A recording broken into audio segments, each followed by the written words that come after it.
저는 올해 73, 조순자입니다. 자식 둘을 키워내고 남편을 먼저 보낸 지도 10년이 훌쩍 넘었네요. 이제는 다리도 예전 같지 않고 허리에서는 시큰한 통증이 떠날 날이 없어요. 그래도 명절만큼은 자식들 먹일 음식만큼은 제 손으로 해야 직성이 풀리는 어쩔 수 없는 옛날 사람인가 봅니다. 아들 명진이와 딸 명희 그리고 그 짝들까지 모두 모여봐야 네 식구뿐인 단출한 상이지만 그 상을 채우기 위해 저는 명절 며칠 전부터 뼈가 닳도록 일하는 것을 마다하지 않았습니다. 추석 전날 밤이었어요. 거실 시계가 자정을 알리는 소리가 유난히 크게 들렸습니다. 저는 허리를 두드리며 가스레인지 앞에 서서 마지막으로 토랑국간을 보고 있었습니다. 들깨가루를 넉넉하게 풀어넣은 국물은 구수하고 진한 향을 피워 올렸지요. 이미 저녁부터 핏물을 빼고 2번이나 삶아 기름기를 걷어낸 갈비는 양념에 재워 하룻밤 숙성시키는 중이었어요. 내일 아침 압력솥에 쪄내기만 하면 아이들이 좋아하는 부드러운 갈비찜이 완성될 겁니다. 명절 음식이라는 게 다 그렇듯 손이 많이 가고 고된 일의 연속이에요. 하지만 자식들 입에 맛있는 음식이 들어가는 모습을 상상하면 쑤시는 허리 통증도 잊을 만했습니다. 다음 날 아침 약속한 시간은 오전 10시였습니다. 저는 새벽같이 일어나 갈비찜을 찌고 갖은 나물을 무치고 마지막으로 토랑국까지 데워 상에 올렸어요. 그런데 10시가 지나고 11시가 다 되어가도록 집은 조용하기만 했습니다. 혹시 오는 길에 차가 막히나 싶어 창밖을 몇 번이나 내다봤는지 몰라요.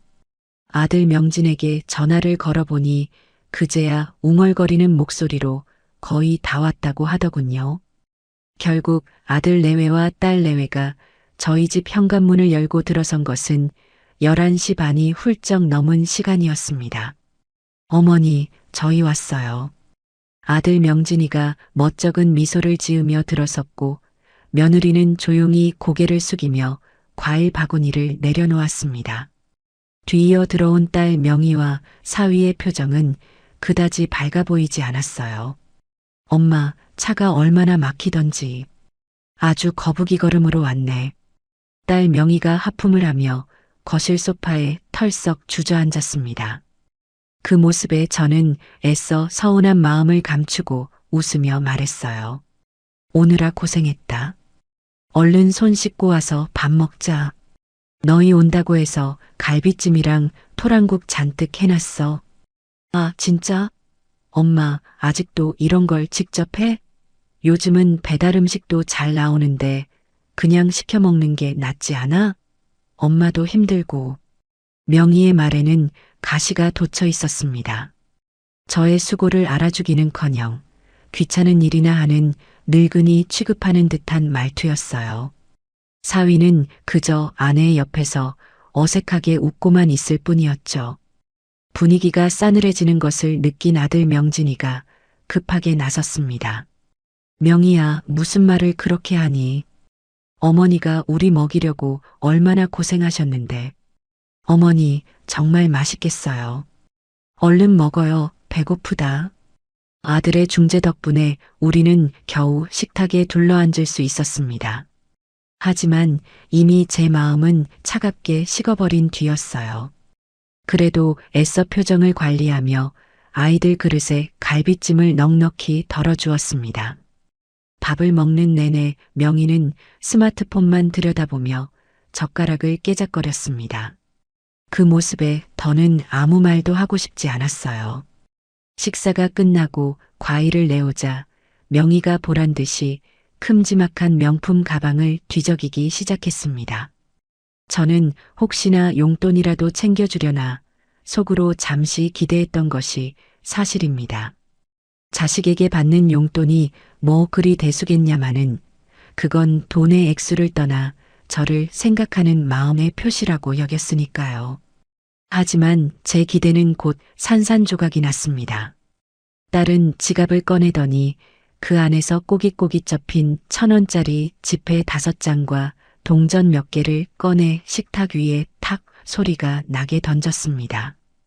동전 하나가 대구르르 굴러 제 찻잔 옆에 멈춰 섰어요. 자, 엄마. 5,300원. 이걸로 퉁치자. 엄마가 지난번에 뭐 사다 달라고 심부름 시켰잖아. 그 값이야. 됐지? 딸의 입가에는 비웃음이 걸려 있었습니다. 그 순간 제 머릿속이 하얗게 비는 듯한 충격을 받았어요. 주변의 모든 소리가 멀어지고 딸의 그 경멸 어린 표정과 식탁 위에 흩어진 돈만이 보였습니다. 제가 언제 심부름을 시켰던가요? 기억조차 나지 않는 사소한 부탁이었을 겁니다. 그 값어치가 평생을 바쳐 키운 딸에게 고작 5,300원짜리 모욕으로 돌아온 것이었습니다. 아들 명진이가 사색이 되어 소리쳤어요. 최명희, 너 지금 뭐 하는 짓이야? 당장 엄마한테 사과드려. 그러면서 명진이는 황급히 자신의 주머니에서 하얀 봉투를 꺼내 제게 내밀었습니다. 어머니, 이거 받으세요. 명희가 철이 없어서 그래요. 봉투 안에는 빳빳한 5만원권 4장, 20만원이 들어 있었습니다. 하지만 그 돈이 제 눈에 들어올 리가 없었어요. 제 심장은 얼음장처럼 차가워졌고 더 이상 참을 수가 없었습니다. 저는 자리에서 일어나 식탁 위에 흩어진 5,300원과 아들이 내민 20만 원이 든 봉투를 말없이 쓸어 담았습니다. 그리고는 딸과 아들의 발치에 그 돈을 던져버렸어요. 가지고 나가라. 제 목소리는 놀랍도록 차분했습니다. 그 돈 들고 너희 둘 다 당장 이 집에서 나가요. 다시는 찾아오지 마. 저는 현관문을 활짝 열고 밖을 가리켰습니다. 명희는 얼굴이 새빨개져서 저를 쏘아보았고 아들은 어쩔 줄 몰라 하며 제 눈치만 살폈어요. 며느리와 사위는 이미 고개를 푹 숙인 채 얼어붙어 있었죠. 저는 같은 말을 반복하지 않았습니다. 그저 굳은 얼굴로 문 밖을 가리킬 뿐이었습니다. 결국 딸 내외가 먼저 도망치듯 집을 나섰고 아들 내외도 그 뒤를 따라 쫓기듯 사라졌습니다. 쾅 하고 현관문이 닫히자 집 안에는 무거운 정적만이 남았습니다. 저는 그 자리에 한참을 서서 텅 빈 거실과 김도 식어버린 음식으로 가득한 식탁을 바라보았습니다. 눈물은 나오지 않았습니다. 자식들을 내쫓고 난 뒤 저는 가장 먼저 식탁을 치우기 시작했습니다. 눈물 흘릴 새도 주저앉아 한탄할 시간도 없었어요. 분노와 슬픔을 사귀는 데에는 몸을 움직이는 것만큼 좋은 약이 없다는 것을 저는 오랜 세월을 통해 이미 알고 있었습니다. 갈비찜이 담겼던 커다란 접시, 토랑국이 담겼던 냄비, 그리고 수북하게 쌓인 그릇들을 묵묵히 개수대로 옮겼습니다. 자식들이 겨우 몇 숟갈 뜨고 만 음식들은 음식물 쓰레기통으로 쏟아부었어요. 밤새 잠도 설쳐가며 정성으로 만들었던 음식들이 역한 냄새를 풍기며 버려지는 순간 허탈함이 파도처럼 밀려왔지만 저는 이를 악물고 설거지를 계속했습니다. 그릇 부딪히는 소리만이 유일한 소음인 집안에서 저는 제 자신을 돌아보았습니다. 무엇이 잘못되었을까요? 자식들을 위해 제 모든 것을 바쳤던 것이 잘못이었을까요? 남편이 세상을 떠나고 그 빈자리를 채우기 위해 저는 더욱더 자식들에게 매달렸던 것 같아요. 행여나 아이들이 아비 없는 슬픔을 느낄까봐 다른 집보다 2배, 3배로 사랑을 쏟았다고 자부했습니다. 하지만 그 결과가 고작 5,300원짜리 경멸로 돌아온 것이라면 제 인생은 완전히 실패한 것이나 다름없었습니다. 설거지를 마치고 텅 빈 식탁을 마른 행주로 닦아내던 그때 거실 테이블 위에 놓인 스마트폰이 요란하게 울렸습니다. 딸 명희에게서 온 문자 메시지였어요. 엄마, 지금 뭐 하는 거야? 겨우 그 돈 가지고 사람을 그 지경으로 만들어? 내가 뭘 그렇게 잘못했는데? 나이 먹더니 돈만 밝히는 거야? 진짜 서운하고 어이없네. 노망 났어? 문자 메시지에 담긴 날카로운 단어들이 비수처럼 제 가슴에 박혔습니다. 저는 더 이상 답장할 기력조차 남아있지 않았어요. 그저 말없이 딸의 번호를 차단하고 메시지를 삭제했습니다. 더 이상은 상처받고 싶지 않았어요. 이 지긋지긋한 감정의 소모를 이제는 끝내야만 했습니다. 마음이 너무 복잡해서 저는 찬장 정리를 시작했습니다. 평소에는 힘들어서 미뤄두었던 일이었죠. 오래된 그릇들을 꺼내고 쓰지 않는 냄비들을 버리기 위해 찬장 깊숙한 곳까지 손을 뻗었습니다. 그때 손끝에 먼지가 뽀얗게 쌓인 낡은 나무 상자 하나가 걸렸어요. 그 상자는 남편이 살아생전에 아끼던 물건들을 넣어두던 상자였습니다. 남편이 떠난 뒤로는 한 번도 열어보지 않았던 상자였죠. 상자를 열자 쾌쾌한 묵은 냄새와 함께 남편의 흔적들이 모습을 드러냈습니다. 낡은 만년필, 빛바랜 사진 몇 장, 그리고 그 아래에 비닐 커버로 소중하게 쌓인 낡은 노트 한 권이 있었어요. 저는 조심스럽게 그 노트를 꺼내 들었습니다. 노트의 표지에는 남편의 익숙한 필체로 세상에서 가장 맛있는 순자의 밥상이라고 적혀 있었습니다. 한 장, 한 장 노트를 넘기자 제 눈에는 금세 눈물이 차올랐습니다. 그 노트는 남편이 저의 요리법을 꼼꼼하게 기록해둔 세상에 단 하나뿐인 레시피 북이었습니다. 제가 무심코 김치찌개를 끓일 때 넣던 재료의 순서부터 잡채에 들어가는 채소를 볶는 시간까지 남편은 제 어깨 너머로 본 모든 것을 세세하게 기록해 두었던 것입니다. 노트 곳곳에는 이날의 미역국은 아내가 아파서 끓여준 것. 세상에서 제일 맛있었다.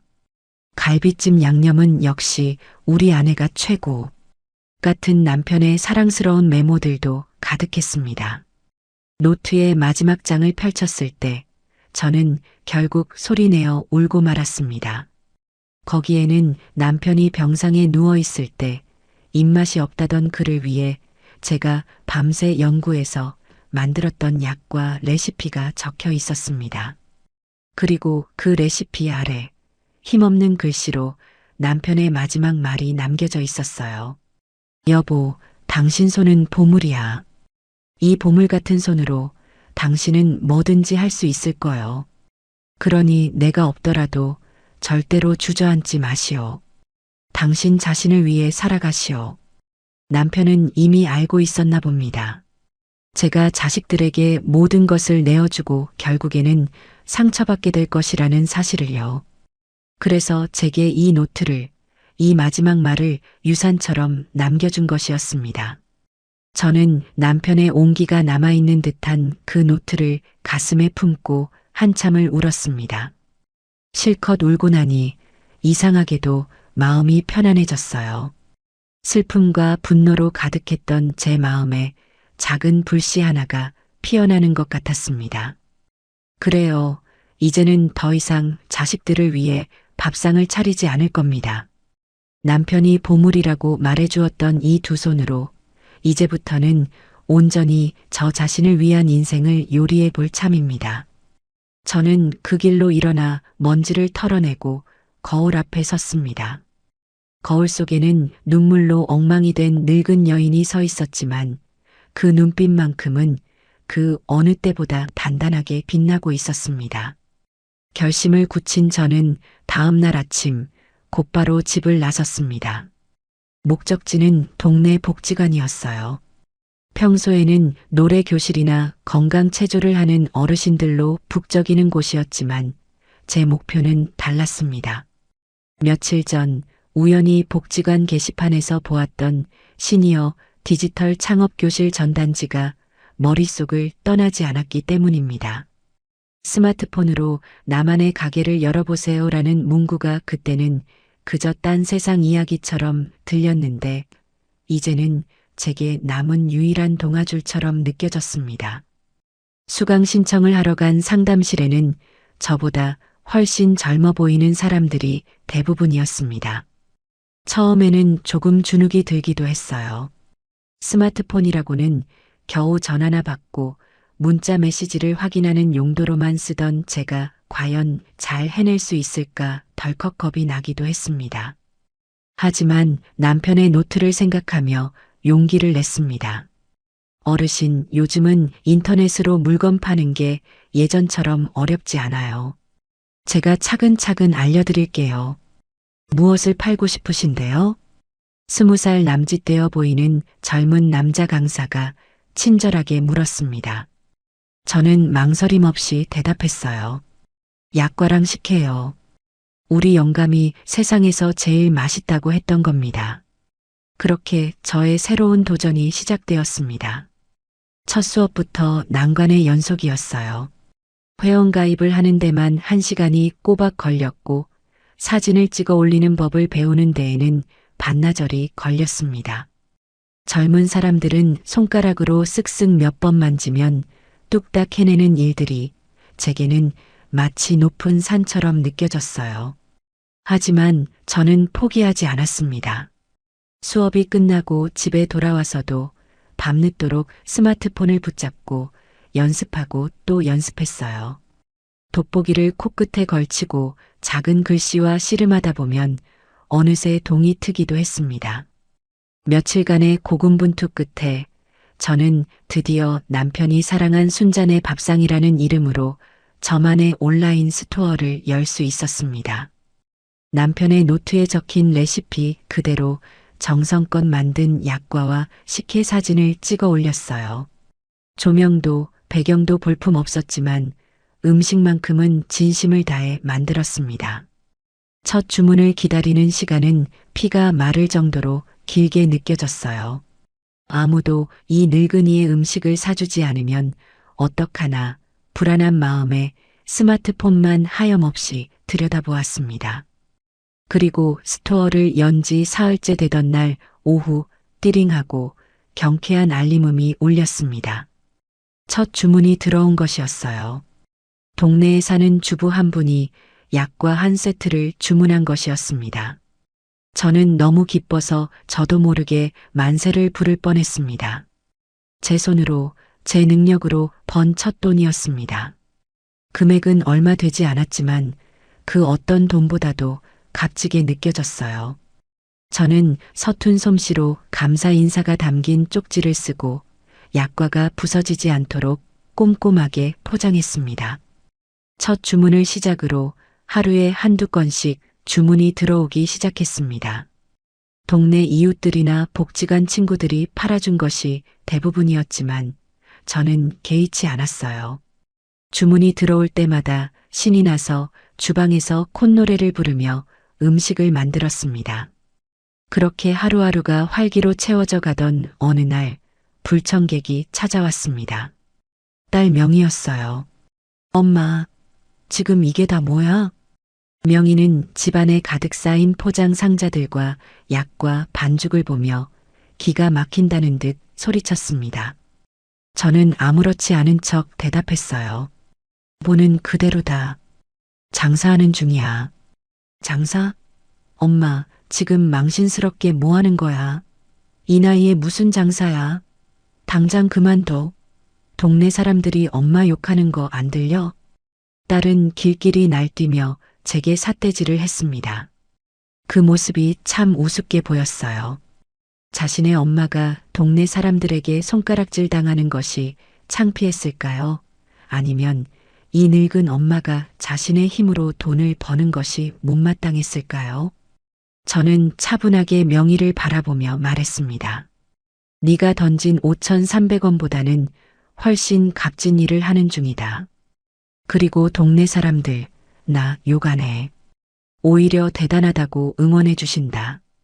그러니 너는 네 걱정이나 하고 살아요.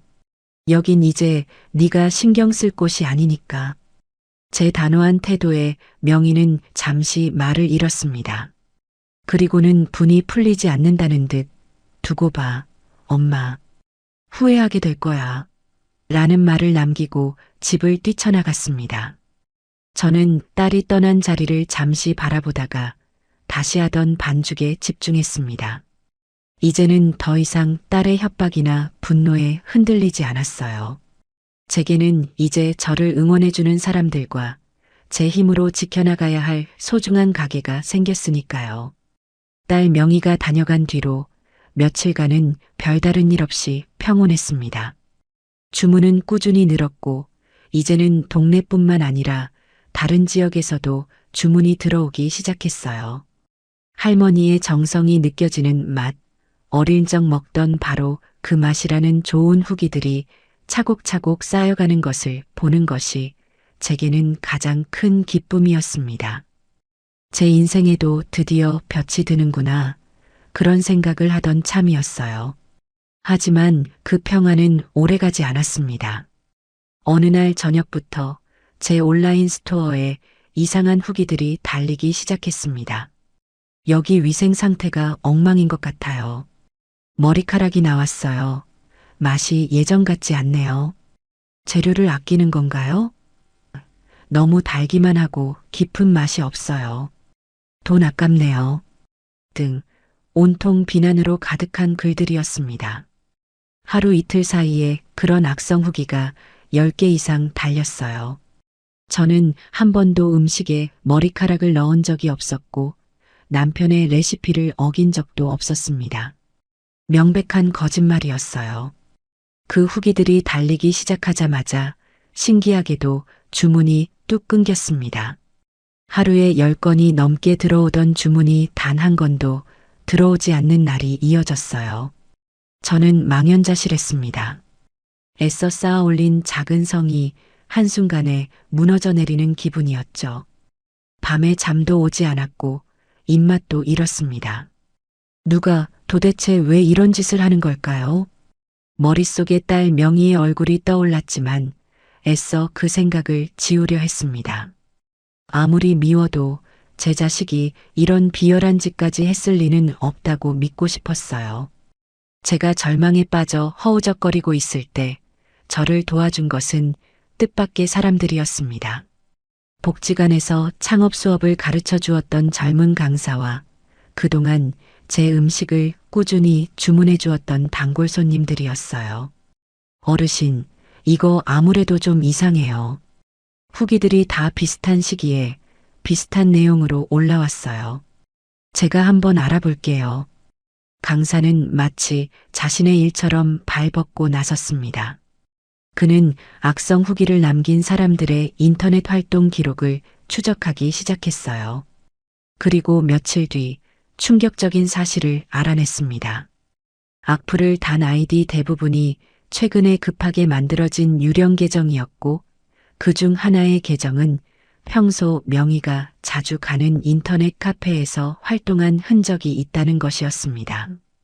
결정적인 증거는 없었지만 모든 정황이 제 딸을 가리키고 있었습니다.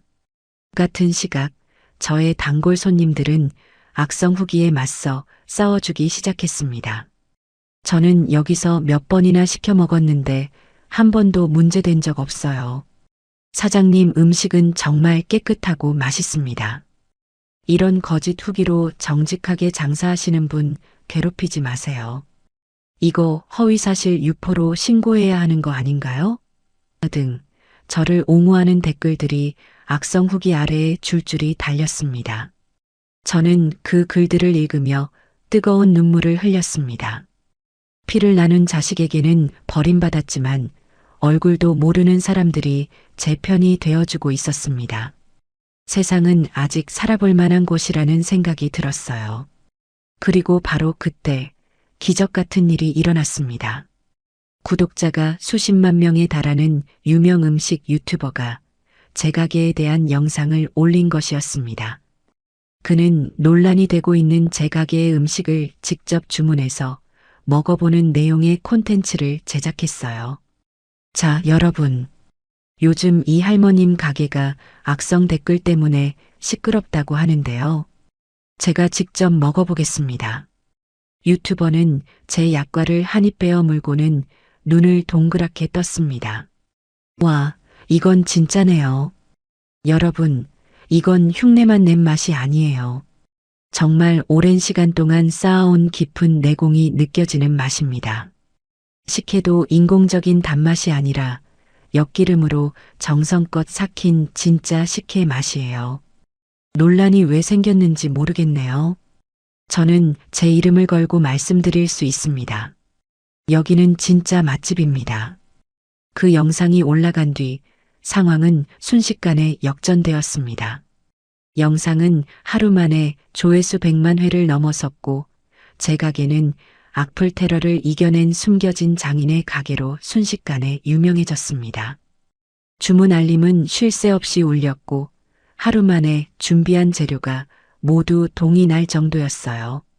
딸 명희의 비열한 공격은 오히려 제 사업에 날개를 달아준 셈이 된 것입니다. 저는 쏟아지는 주문서를 보며 남편의 노트를 다시 한번 펼쳐보았습니다. 당신 손은 보물이야. 남편의 말이 그 어느 때보다 더 큰 울림으로 제 가슴에 와닿았습니다. 저는 더 이상 외롭지 않았습니다. 유튜버의 영상이 불러온 파장은 실로 대단했습니다. 제 작은 가게는 하루아침에 전국의 주목을 받는 명소가 되었어요. 주문 전화는 쉴 새 없이 울렸고 인터넷 주문창은 열리자마자 마감되기 일쑤였습니다. 저는 더 이상 혼자서 모든 일을 감당할 수가 없게 되었어요. 결국 복지관 강사의 도움을 받아 동네 어르신 2분을 직원으로 고용하고 기존의 작은 주방으로는 어림도 없어 상가 건물 한쪽에 번듯한 작업실까지 얻게 되었습니다. 남편이 남겨준 낡은 노트 한 권으로 시작한 일이 이제는 저 혼자만의 것이 아닌 어엿한 사업체가 된 것입니다. 새로운 작업실은 환하고 넓었습니다. 커다란 스테인리스 작업대와 반짝이는 새 오븐을 들여놓던 날, 저는 직원으로 오신 할머니들과 함께 웃으며 막걸리 한 잔을 기울였습니다. 평생을 남편과 자식의 뒷바라지만 하다가 이른이 넘어 제 이름 석자를 걸고 일하게 되니 하루하루가 꿈만 같았어요.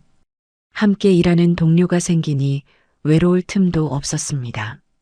우리는 서로의 쑤시는 허리를 두드려주며 약과를 만들고 지난 드라마 이야기를 하며 식혜를 포장했습니다. 웃음소리가 끊이지 않는 작업실은 제게 새로운 집이자 새로운 가족이 되어 주었습니다. 하지만 저의 이런 행복이 누군가에게는 배 아픈 질투의 대상이 되었나 봅니다. 그 무렵부터 딸 명희와 사위가 제 작업실 주변을 맴돌기 시작했어요. 처음에는 그저 멀리서 기웃거리는 정도이더니 나중에는 대놓고 작업실 앞을 찾아와 저를 기다렸습니다. 엄마, 이야기 좀 해. 어느 날 퇴근길에 명희가 사위와 함께 제 앞을 막아섰습니다. 저는 굳이 피하지 않고 담담하게 물었어요. 무슨 할 말이 남았다고 찾아왔니? 엄마, 사업이 그렇게 잘 된다며? 돈도 많이 벌었다면서. 그런데 엄마 혼자만 그렇게 잘 살면 되는 거야? 자식들 생각은 안 해?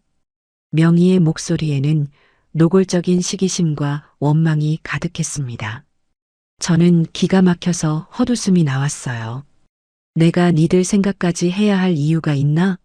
나를 5,300원짜리로 취급하고 내 가게에 망하라고 저주를 퍼부은 게 바로 너희들이잖니. 그건 그때 일이고 엄마가 먼저 우릴 내쫓았잖아. 그리고 엄마 돈이 결국 우리 돈이지. 누구 돈이야? 어차피 나중에 다 우리한테 물려줄 거면서 뭘 그렇게 빡빡하게 굴어. 옆에 있던 사위도 거들었습니다. 장모님, 저희가 잘못했습니다. 하지만 저희도 좀 삽시다. 명희 엄마가 저렇게 성공하셨는데 저희가 이렇게 힘들게 사는 건 도리가 아니잖아요. 좀 도와주십시오. 그들의 뻔뻔함에 저는 더 이상 말을 섞고 싶지 않았습니다. 저는 차갑게 돌아섰어요. 꿈 깨거라. 너희에게 물려줄 재산은 단 1원도 없다. 그러니 앞으로는 너희 힘으로 벌어서들 살아. 다시는 찾아오지 마라. 제 단호한 거절에 딸 내외의 얼굴이 흉측하게 일그러졌습니다.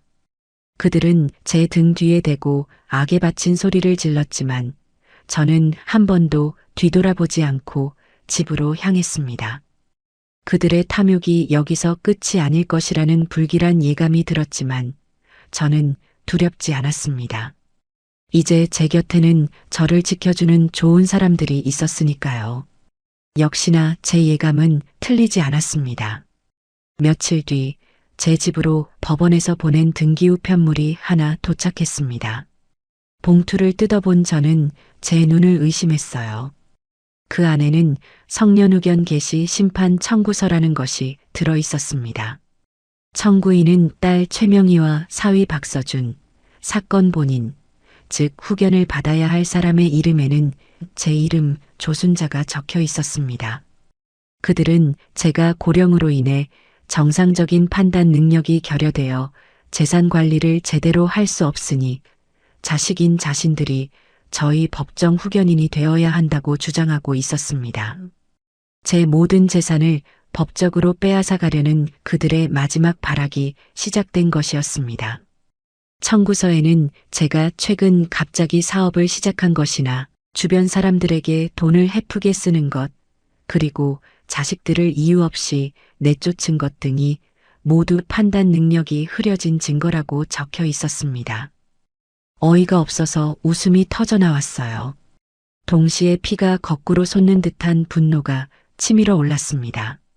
자식이라는 이름으로 어떻게 이런 짓까지 할 수 있을까요? 저는 곧바로 복지관의 젊은 강사에게 연락했습니다. 그는 서류를 보더니 이미 예상했다는 듯 침착하게 말했습니다. 어르신, 너무 걱정 마세요. 이건 상대방의 일방적인 주장일 뿐이에요. 어르신이 정상적인 판단 능력을 가지고 계시다는 것만 증명하면 아무 문제 없습니다. 제가 아는 변호사님께 바로 연락해서 도와달라고 할게요. 그의 셔츠를 입은 든든한 모습에 저는 불안했던 마음을 가라앉힐 수 있었습니다. 그래요. 이제는 더 이상 예전처럼 속수무책으로 당하기만 하던 조순자가 아니었습니다. 저는 제 인생을, 제 재산을 지키기 위해 싸울 준비가 되어 있었습니다. 그날 밤 저는 남편의 레시피 노트를 펼쳐놓고 뜬 눈으로 밤을 새웠습니다. 남편의 글씨를 보고 있자니 두려움 대신 싸워야 할 이유와 용기가 샘솟는 듯 했습니다. 며칠 뒤 저는 강사가 소개해준 변호사와 함께 법원으로 향했습니다. 가정법원에서 열리는 첫 심리기일이었어요. 복도에서 마주친 딸 명희와 사위는 마치 승리자라도 된 것처럼 의기양양한 표정으로 저를 쳐다보았습니다. 그들의 눈에는 늙고 힘없는 어머니를 상대로 손쉬운 승리를 예상하는 오만함이 가득했어요. 저는 아무런 표정 없이 그들을 지나쳐 조정실로 들어갔습니다. 어머님, 자식들이 어머님을 걱정해서 이러는 겁니다. 재산 다툼으로 비치고 싶지는 않습니다만 어머님의 건강과 재산을 안전하게 지켜드리기 위한 어쩔 수 없는 선택이었음을 이해해 주십시오. 조정실에 마주 앉자마자 상대편 변호사가 위선적인 말투로 입을 열었습니다. 딸 명희는 그 옆에서 고개를 끄덕이며 금방이라도 눈물을 흘릴 것처럼 슬픈 표정을 지어 보였어요. 맞아요, 판사님. 저희 엄마가 요즘 이상하세요. 갑자기 없던 사업을 벌이시더니 주변에 돈을 마구 뿌리고 다니세요. 저희가 걱정돼서 말리면 화만 내시고 이제는 저희를 알아보지도 못하고 내쫓기까지 하셨어요. 딸의 입에서 나오는 거짓말들을 들으며 저는 조용히 눈을 감았습니다. 저 아이를 제가 어떻게 키웠던가요? 제 모든 것을 희생하며 애지중지 키운 결과가 고작 이런 것이라니 참담한 심정이었습니다. 하지만 감상에 젖어 있을 시간은 없었어요. 조순자 씨, 따님의 말에 대해 어떻게 생각하십니까? 조정위원의 질문에 저는 천천히 입을 열었습니다. 모두 거짓말입니다. 저는 아주 건강하고 제정신입니다. 제 사업은 제 능력으로 일군 것이고 직원들에게 월급을 주는 것은 당연한 일입니다. 그리고 자식들을 내쫓은 것은 저를 더 이상 부모로 존중하지 않았기 때문입니다. 제 차분한 대답에 상대편 변호사와 딸의 얼굴에 잠시 당황한 기색이 스쳤습니다. 그들은 제가 법이라는 말 앞에서 겁을 먹고 모든 것을 포기할 것이라 생각했던 모양이에요. 제 옆에 앉은 젊은 변호사가 준비해 온 서류 뭉치를 조정위원 앞에 내밀며 말했습니다. 지금부터 사건 본인 조순자 어르신께서 정상적인 판단 능력을 가지고 사업체를 운영하고 계시다는 증거 자료를 제출하겠습니다. 첫 번째 증거는 지난 몇 달간의 제 가게 매출 장부와 세금 납부 내역서였습니다. 꼼꼼하게 정리된 장부에는 매일의 수입과 지출이 정확하게 기록되어 있었고 세금 역시 한 푼도 밀리지 않고 성실하게 납부한 사실이 명시되어 있었어요. 어리숙한 노인네의 치기 어린 장사가 아니라 투명하고 체계적으로 운영되는 사업체임을 증명하는 자료였습니다. 이것은 어르신의 주거래 은행에서 발급받은 금융거래 내역입니다. 보시다시피 따님의 주장처럼 돈을 헤프게 쓴 내역은 어디에도 없습니다. 오히려 매달 꾸준히 수익금을 저축하고 계십니다. 두 번째 증거가 제출되자 명희의 표정이 굳어지기 시작했습니다. 하지만 진짜 반격은 이제부터가 시작이었어요. 그리고 이것은 대학병원 신경정신과에서 발급받은 조순자 어르신의 정신감정 소견서입니다. 변호사는 소견서의 중요한 부분을 큰 소리로 읽어내려갔습니다. 피검사자 조순자는 인지능력, 판단능력, 기억력 등 모든 정신능력 평가에서 정상 소견을 보였으며 독립적인 의사 결정과 재산 관리 능력이 충분한 것으로 판단됨. 소견서 내용이 울려 퍼지는 순간 조정실의 분위기는 완전히 반전되었습니다. 명의와 사위 그리고 상대편 변호사는 이제 더 이상 할 말이 없는 듯 입을 굳게 다물었어요. 조정위원은 저를 바라보며 부드러운 목소리로 물었습니다. 어르신, 따님과의 관계가 어쩌다 이렇게까지 된 겁니까? 저는 그제야 참았던 숨을 길게 내쉬며 모든 것을 털어놓았습니다. 명절 아침에 있었던 5,300원짜리 모욕과 제 가게에 쏟아졌던 악성 댓글에 대한 이야기까지요. 제 변호사는 결정적인 증거를 마지막으로 제출했습니다. 이것은 따님 최명희 씨가 어머니의 가게에 악성 후기를 작성했다는 정황 증거입니다. 후기를 작성한 IP 일부가 최명희 씨의 자택 주소와 일치하는 것으로 확인되었습니다. 그 증거 앞에서 명희는 결국 무너져 내렸습니다. 아니에요. 내가 안 그랬어요. 라며 발악했지만 그 목소리에는 아무런 힘이 실려 있지 않았어요. 모든 상황이 정리되고 조정위원이 마지막으로 제 의사를 물었습니다. 어르신, 이 청구는 기각될 것이 분명해 보입니다. 혹시 따님에게 하고 싶은 말씀이 있으십니까? 저는 자리에서 일어나 딸과 사위를 똑바로 쳐다보았습니다. 그리고 제 인생을 건 마지막 선언을 했습니다. 판사님, 오늘 이 자리에서 분명히 밝히고 싶은 것이 있습니다. 저는 오늘부로 제 명의로 된 모든 재산을 사회에 환원할 것을 서약합니다. 네, 장모님, 그게 무슨 말씀이세요? 사위가 경악하며 소리쳤지만 저는 아랑곳하지 않고 말을 이어갔습니다. 제가 사는 이 집과 제 이름으로 된 예금은 제가 죽은 뒤 불우한 이웃을 위해 쓰일 것입니다. 그리고 제가 운영하는 가게, 남편이 사랑한 순잔의 밥상은 저와 같은 노인들의 일자리를 창출하는 사회적 기업으로 전환할 생각입니다. 그러니 이제 너희들이 탐낼 제 재산은 단 1원도 남아있지 않습니다. 제 선언이 끝나자 조정실에는 무거운 침묵이 흘렀습니다. 딸 명희는 넋이 나간 사람처럼 멍하니 저를 바라보았고 사위의 얼굴은 하얗게 질려 있었습니다.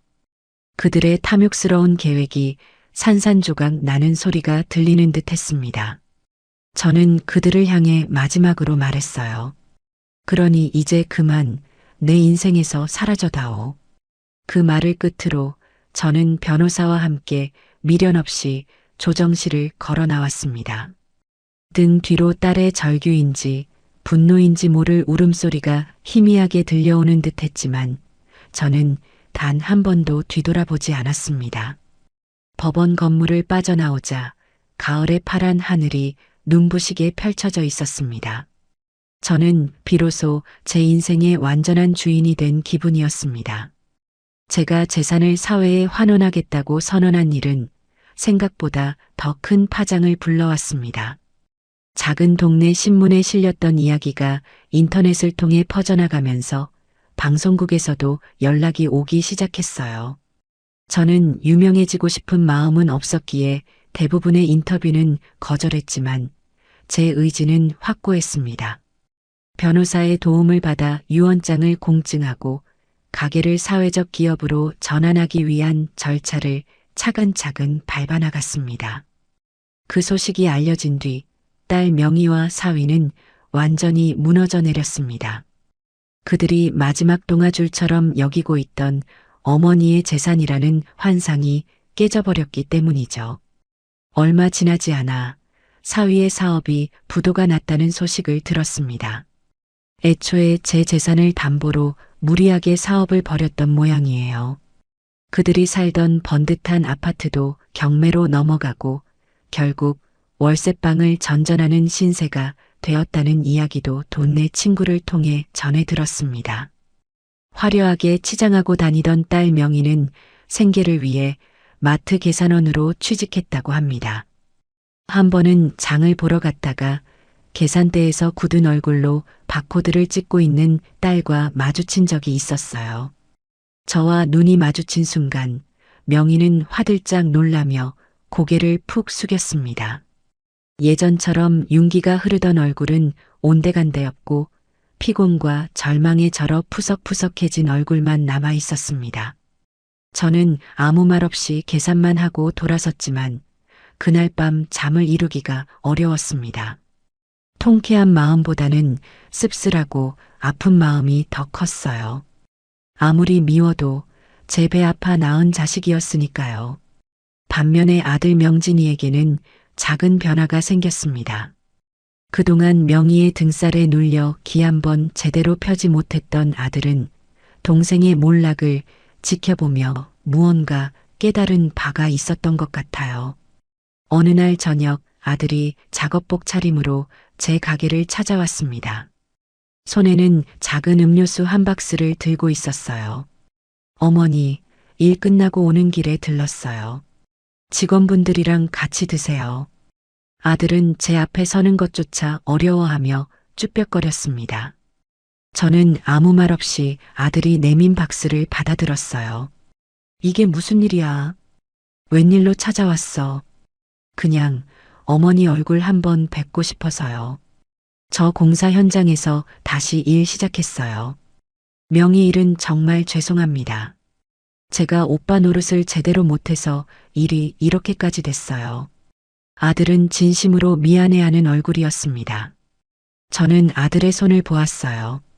못이 박이고 군데군데 긁힌 상처가 가득한 정직하게 땀 흘려 일한 사람의 손이었습니다.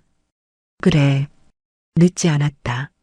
지금부터라도 네 인생, 네 힘으로 똑바로 살면 되는 거야. 어머니, 나는 너한테 용서를 구하라는 말 안 한다. 용서는 내가 아니라 너 스스로에게 받는 거야. 부끄럽지 않게 당당하게 살아가는 모습 보여주는 거. 그것보다 더 큰 효도는 없다. 제 말에 아들은 고개를 숙인 채 조용히 눈물만 흘렸습니다. 저는 주방으로 들어가 따뜻한 식혜 한 그릇을 담아 아들에게 건넸습니다. 아들은 어린아이처럼 훌쩍이며 그 식혜를 단숨에 들이켰어요. 그날 이후로 아들은 종종 퇴근길에 가게에 들러 굳은 일을 돕고 가곤 했습니다. 무거운 밀가루 포대를 나르기도 하고 가게 앞을 깨끗하게 청소하기도 했어요. 우리는 많은 대화를 나누지는 않았지만 땀 흘려 함께 일하는 시간 속에서 깨졌던 신뢰가 아주 조금씩 천천히 회복되고 있다는 것을 느낄 수 있었습니다. 시간이 흘러 다시 추석 명절이 돌아왔습니다. 작년에 그 텅 비고 차가웠던 명절과는 모든 것이 달라져 있었어요. 남편이 사랑한 순잔의 밥상은 이제 동네의 사랑방 같은 곳이 되었습니다. 저는 명절을 앞두고 가게를 찾는 손님들에게 나누어줄 송편을 빚기 위해 이른 아침부터 분주하게 움직였습니다. 저와 함께 일하는 직원 할머니 두 분과 저녁마다 가게 일을 돕는 아들 명진이까지 네 사람이 모여 앉아 도란도란 이야기를 나누며 송편을 빚으니 금세 커다란 소쿠리 하나가 가득 찼습니다. 어머니, 송편 정말 예쁘게 빚으시네요. 그럼 내가 왕년에는 동네에서 송편 제일 잘 빚는다고 소문이 자자했지. 웃음꽃을 피우며 일을 하고 있는데 가게 유리문 밖으로 익숙한 인형 하나가 서성이는 것이 보였습니다. 한눈에 봐도 제 딸 명희였어요. 허름한 옷차림에 잔뜩 야윈 얼굴. 명희는 가게 안으로 들어오지도 못하고 그저 하염없이 안을 들여다보고만 있었습니다. 한참을 그렇게 서성이던 명희는 저와 눈이 마주치자 화들짝 놀라며 돌아서 가버렸습니다. 저는 아무렇지 않은 척 일을 계속했지만 마음 한구석이 계속 아려왔습니다. 명절 당일 가게는 그 어느 때보다 북적였습니다. 명절에 갈 곳 없는 독거노인들을 위해 무료로 떡국을 대접하는 행사를 열었기 때문이에요. 저와 직원들은 쉴 새 없이 떡국을 나르고 설거지를 하며 눈코 뜰 새 없이 바쁜 시간을 보냈습니다. 한창 바쁜 점심시간이 거의 끝나갈 무렵 가게 문이 조심스럽게 열리더니 명희가 들어왔습니다. 모두의 시선이 명희에게로 쏠렸지만 딸은 아무 말도 하지 않았습니다. 그저 주방 구석으로 걸어가더니 벽에 걸려있던 낡은 앞치마를 찾아 허리에 둘렀어요. 그리고는 산더미처럼 쌓여있는 그릇들 앞에 서서 고무장갑을 끼고 설거지를 하기 시작했습니다. 저기서 뭐 하는 거야? 직원 할머니 한 분이 제게 속삭였지만 저는 아무 말 없이 딸의 뒷모습을 바라보기만 했습니다. 명희는 정말 단 한마디도 없이 마치 속죄라도 하는 사람처럼 묵묵히 그릇만 닦았습니다. 뜨거운 물에 손이 불어 쭈글쭈글해지고 이마에는 땀이 송골송골 맺혔지만 딸은 멈추지 않았어요. 모든 손님이 돌아가고 가게 정리를 마칠 때까지 명희는 주방을 떠나지 않았습니다. 마지막 그릇까지 깨끗하게 닦아 그릇장에 정리한 뒤에야 딸은 젖은 앞치마를 벗어 제자리에 걸었습니다. 그리고는 제 앞에 와서 고개를 푹 숙였습니다. 여전히 아무 말이 없었어요. 사과도 변명도 없었습니다. 그저 깊이 숙인 고개와 가늘게 떨리는 어깨가 딸의 모든 말을 대신하고 있었습니다. 저는 조용히 주방으로 들어가 아침에 끓여두었던 토랑국을 작은 뚝배기에 담아 뜨겁게 데웠습니다. 그리고 갓 지은 쌀밥 한 공기와 잘 익은 김장김치를 쟁반에 받쳐 명희 앞에 작은 상에 내려놓았어요. 명희가 그토록 비웃었던 바로 그 토랑국이었습니다. 딸은 뚝배기에서 피어오르는 김을 한참 동안 멍하니 바라보더니 이내 숟가락을 들었습니다. 그리고는 국물 한 숟갈을 떠서 입으로 가져갔어요. 뜨거운 국물이 목구멍을 넘어가자마자 딸의 눈에서 참았던 눈물이 복물처럼 터져 나왔습니다. 명희는 소리도 내지 못하고 밥알보다 더 많은 눈물을 뚝뚝 흘리며 밥을 먹기 시작했습니다. 저는 딸의 어깨를 가만히 두드려주며 아주 오랜만에 다정한 목소리로 말했습니다. 울지 마라. 손님들 다 보겠다. 얼른 먹고 힘내서 일해야지. 제 말에 명희는 더 크게 어깨를 들썩이며 울었습니다. 용서한다는 말은 하지 않았습니다. 사랑한다는 말도 하지 않았어요. 하지만 우리는 알고 있었습니다. 뜨거운 토랑국 한 그릇에 그 모든 말이 담겨 있다는 것을요. 길고 길었던 우리의 갈등은 그렇게 소박하지만 따뜻한 밥상 앞에서 비로소 끝이 나고 있었습니다. 그것은 완벽한 해피엔딩은 아닐지 몰라도 상처투성이 가족이 서로를 보듬으며 새로운 첫걸음을 내딛는 진정한 시작이었습니다. 안녕하세요. 제 이름은 하영순, 나이는 73입니다. 요즘 세상에 저 같은 할머니가 또 있을까 싶어요. 남들은 명절만 되면 자식들 손주들 올 생각에 마음이 설렌다는데 저는요, 이상하게 명절이 다가올수록 가슴이 답답하고 숨이 턱턱 막혀왔거든요. 특히 사위 녀석의 얼굴을 볼 생각을 하면 벌써부터 머리가 지끈거리고 뒷목이 뻐근해졌어요. 그래서 제가 몇 년 전부터 아주 특별한 결심을 했습니다. 명절 때만 되면 딸이고 사위고 다 내팽개치고 조용히 집을 나서는 거죠. 저만의 해방구요? 바로 안동입니다. 왜 하필 안동이냐고요? 그곳엔 제 인생의 가장 아름다운 시절과 세상에서 가장 사랑했던 한 남자의 흔적이 고스란히 남아있기 때문이에요.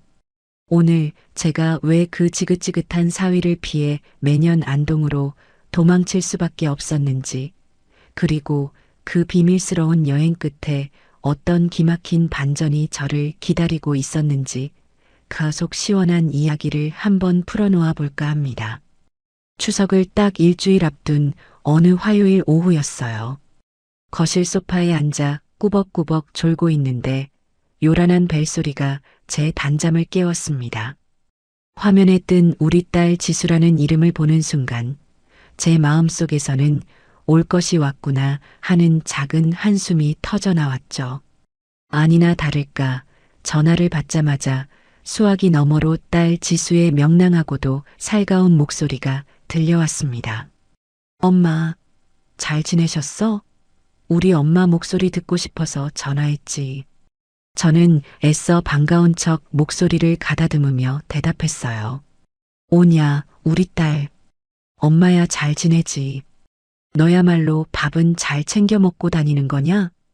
그렇게 형식적인 안부가 몇 마디 오가고 지수는 곧바로 본론을 꺼냈습니다. 엄마, 다름이 아니라 이번 추석 말이야. 우리 언제쯤 내려가면 좋을까? 현우 씨는 연휴 시작하자마자 가서 장모님이랑 같이 맛있는 것도 해먹고 으쌰으쌰 힘도 좀 써드리고 싶다는데 엄마 생각은 어때? 딸의 목소리만 들렸다면 얼마나 좋았을까요? 지수의 말이 채 끝나기도 전에 수화기 너머 저편에서 낯익으면서도 영 부담스러운 목소리가 훅 끼어들었습니다. 바로 제 사위 정현우였죠. 장모님, 저 현우입니다. 잘 지내셨죠? 지수 말대로 저희 이번에 좀 일찍 내려가서 장모님 힘드신 일 좀 덜어드리려고요. 특히 그 창고 말입니다. 장모님. 거기 쌓인 먼지가 몇 년치는 될 텐데 이번 기회에 저랑 같이 싹 한번 정리하시죠. 제가 또 정리 전문가 아니겠습니까? 능글맞고 넉살 좋은 사위의 목소리에 제 속은 벌써부터 기름을 부은 듯 느글거리기 시작했습니다. 창고 정리. 저 녀석의 입에서 저 말이 나올 줄 제가 이미 알고 있었어요. 저에게는 남편과의 추억이 깃든 보물 창고가 저 녀석의 눈에는 그저 먼지 쌓인 고물 창고 혹은 돈 될 만한 물건들이 숨겨진 노다지 창고로만 보였을 테니까요.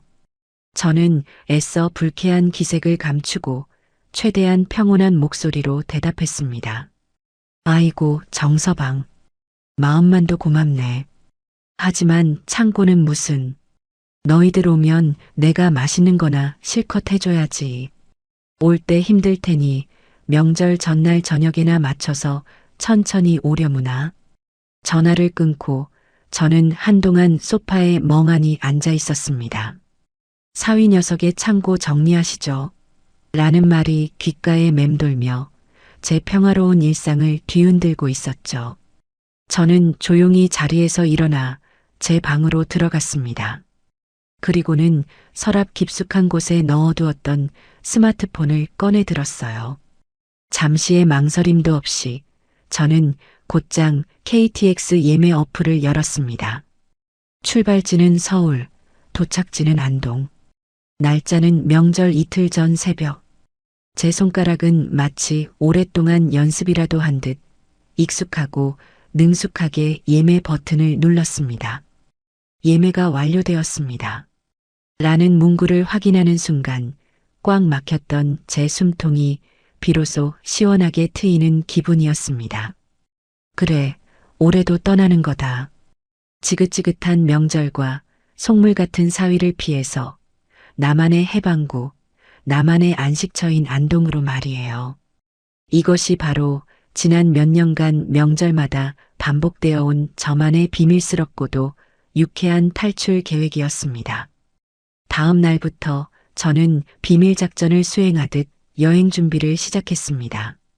딸 내외의 눈을 피해야 했기에 모든 것은 은밀하고 조용하게 이루어졌죠. 저는 옷장 깊숙한 곳에 숨겨두었던 낡은 여행 가방을 꺼냈습니다. 그리고 그 안에 옷가지 대신 제게는 세상 그 무엇과도 바꿀 수 없는 소중한 보물들을 하나씩 채워 넣기 시작했어요. 가장 먼저 챙긴 것은 세상을 먼저 떠난 제 남편의 손때가 묻은 낡은 조각칼 세트였습니다. 나무를 깎고 다듬을 때 쓰던 그 칼들은 날이 무뎌진 지 오래였지만 제게는 남편의 거칠고 따뜻했던 손길을 느낄 수 있는 유일한 유품이었죠. 그리고 남편이 생전에 마지막으로 만들었던 주먹만 한 크기의 작은 목각 인형 하나를 부드러운 천에 감싸 가방에 넣었습니다. 웃고 있는 아이의 모습을 띤 그 인형은 남편이 그토록 보고 싶어 했던 첫 손주의 모습을 상상하며 만든 것이었어요. 마지막으로 빛바랜 흑백 사진 몇 장을 챙겼습니다.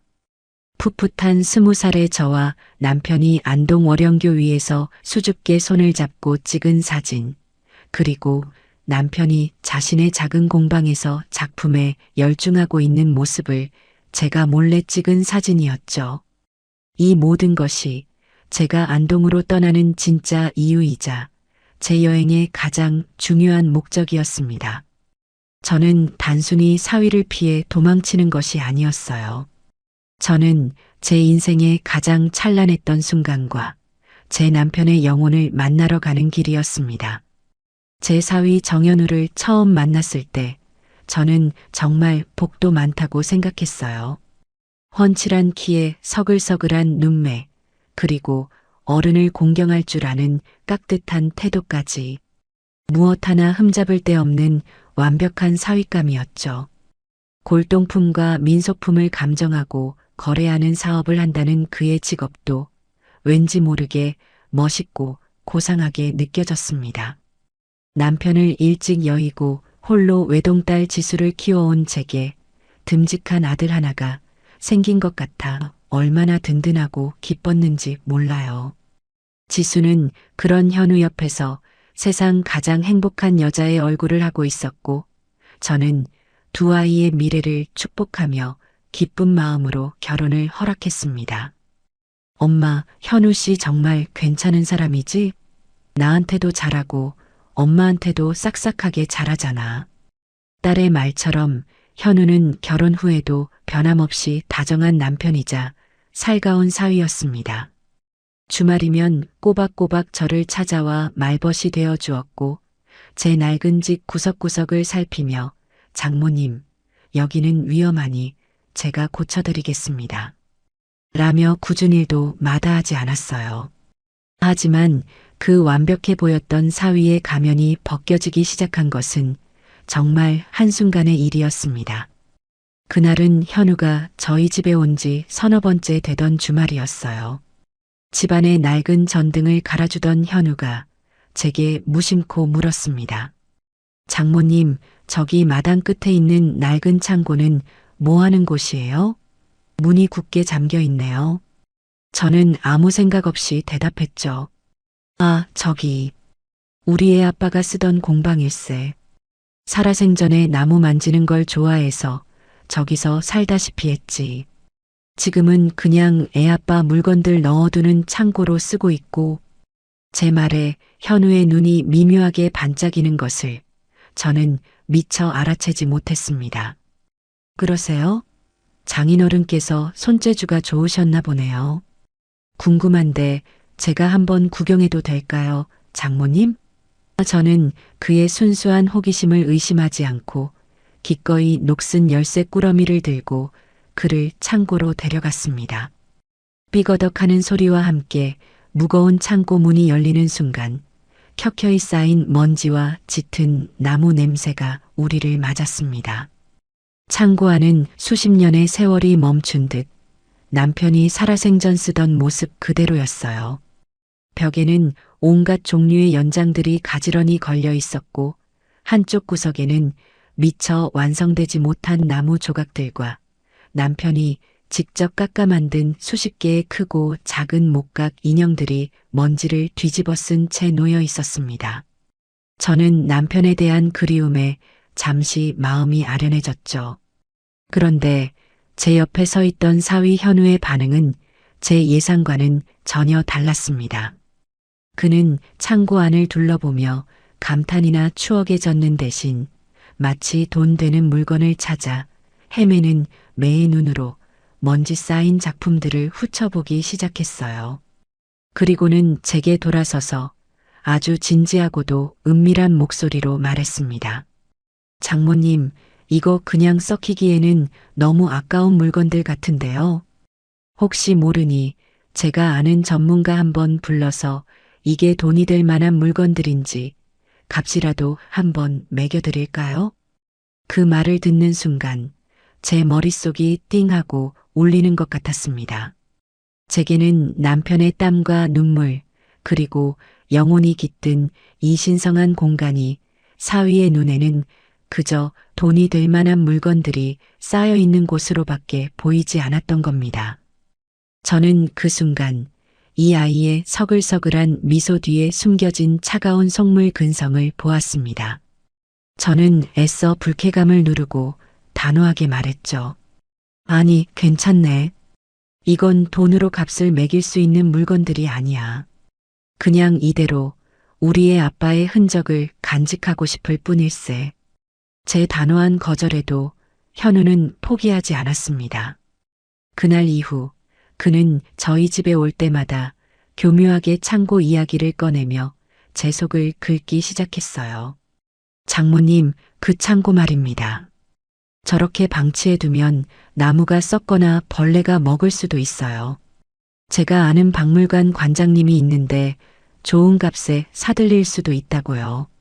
장모님, 요즘 경기도 어려운데 저거 팔아서 지수랑 해외여행이라도 한번 다녀오시는 건 어떠세요? 그의 집요한 회유에 저는 점점 더 사위를 만나는 것이 불편하고 부담스러워지기 시작했습니다. 더 저를 속상하게 했던 것은 바로 제 딸 지수의 태도였습니다. 저는 어느 날 딸에게 조심스럽게 속마음을 털어놓았어요. 지수야, 엄마는 정서방이 자꾸 창고 이야기 꺼내는 게 좀 불편하구나. 너희 아빠의 소중한 유품인데 자꾸 돈으로만 생각하는 것 같아서 말이다. 하지만 제 고민에 대한 딸의 대답은 제 가슴에 비수를 꽂았습니다. 에이 엄마, 뭘 그렇게 예민하게 생각해. 현우 씨는 다 엄마 생각해서 그러는 거지. 솔직히 그 창고 너무 낡고 위험하긴 하잖아. 먼지도 많고 전문가가 와서 깔끔하게 정리해주면 엄마한테도 좋은 거 아니야? 딸은 조금의 망설임도 없이 남편의 편을 들었습니다. 제게는 그 창고가 돌아가신 남편의 분신과도 같은 곳이라는 사실을 제 딸은 전혀 이해하지 못하고 있었던 것이죠. 아니, 이해하려 하지 않았던 것일지도 모릅니다. 남편의 성공과 물질적 풍요에 익숙해진 제 딸에게도 아버지의 낡은 유품은 그저 처치 곤란한 먼지 쌓인 것들에 불과했던 겁니다. 저는 그날 제 편은 아무도 없다는 깊은 외로움과 배신감을 느꼈습니다. 그리고 바로 그때 결심했어요. 내 남편의 소중한 유산은 내가 내 손으로 직접 지켜야만 한다고 말이에요. 드디어 명절 이틀 전 저의 비밀스러운 탈출 작전이 시작되는 날이 밝았습니다. 저는 동이 트기도 전인 새벽 4시에 알람 소리 없이도 저절로 눈이 떠졌어요. 혹시라도 늦잠이라도 자서 이 황금 같은 기회를 놓칠까봐 밤새 잠을 설친 탓이었죠. 저는 고양이처럼 살금살금 침대에서 빠져나와 어젯밤 미리 챙겨둔 여행 가방을 들었습니다.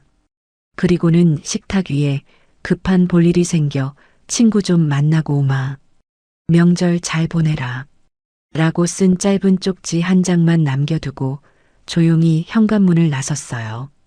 캄캄한 새벽 공기가 제 볼에 차갑게 스쳤지만 제 마음은 날아갈 듯이 가볍고 상쾌했습니다.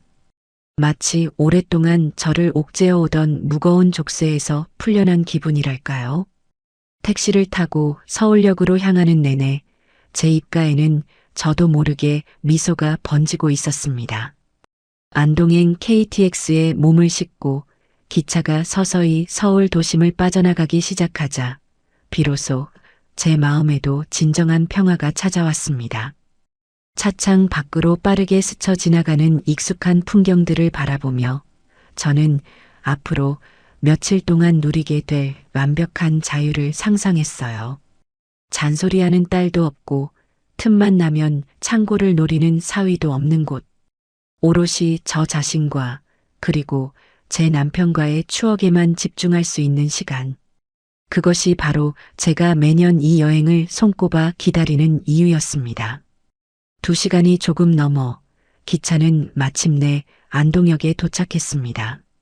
플랫폼에 발을 내딛는 순간 안동 특유의 맑고 상쾌한 공기가 제 폐부 깊숙이 들어왔어요.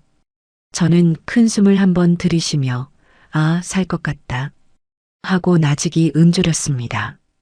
서울의 답답한 공기와는 비교도 할 수 없는 제 영혼을 치유해주는 듯한 공기였죠. 저는 곧장 택시를 타고 제가 매년 묵는 고즈넉한 한옥 게스트하우스로 향했습니다.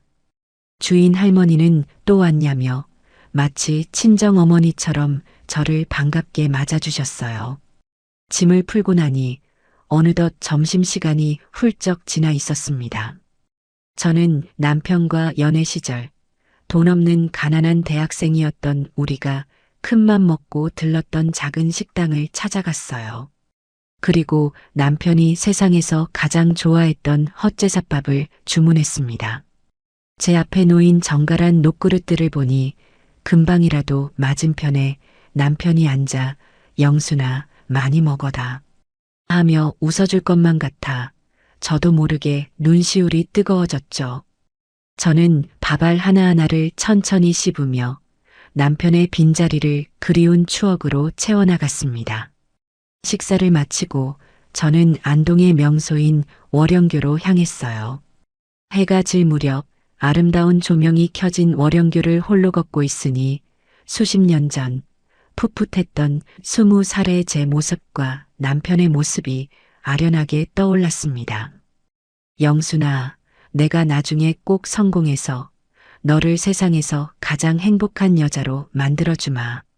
다리 위에서 제 손을 꼭 잡고 약속하던 남편의 앳된 목소리가 마치 귓가에 생생하게 들려오는 듯 했습니다.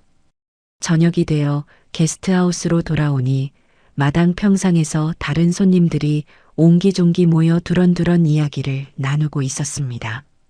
저는 조용히 방으로 들어가려는데 그중 한 청년이 제 손에 들린 낡은 조각칼 가방을 보고는 자리에서 벌떡 일어나 제게 다가왔어요.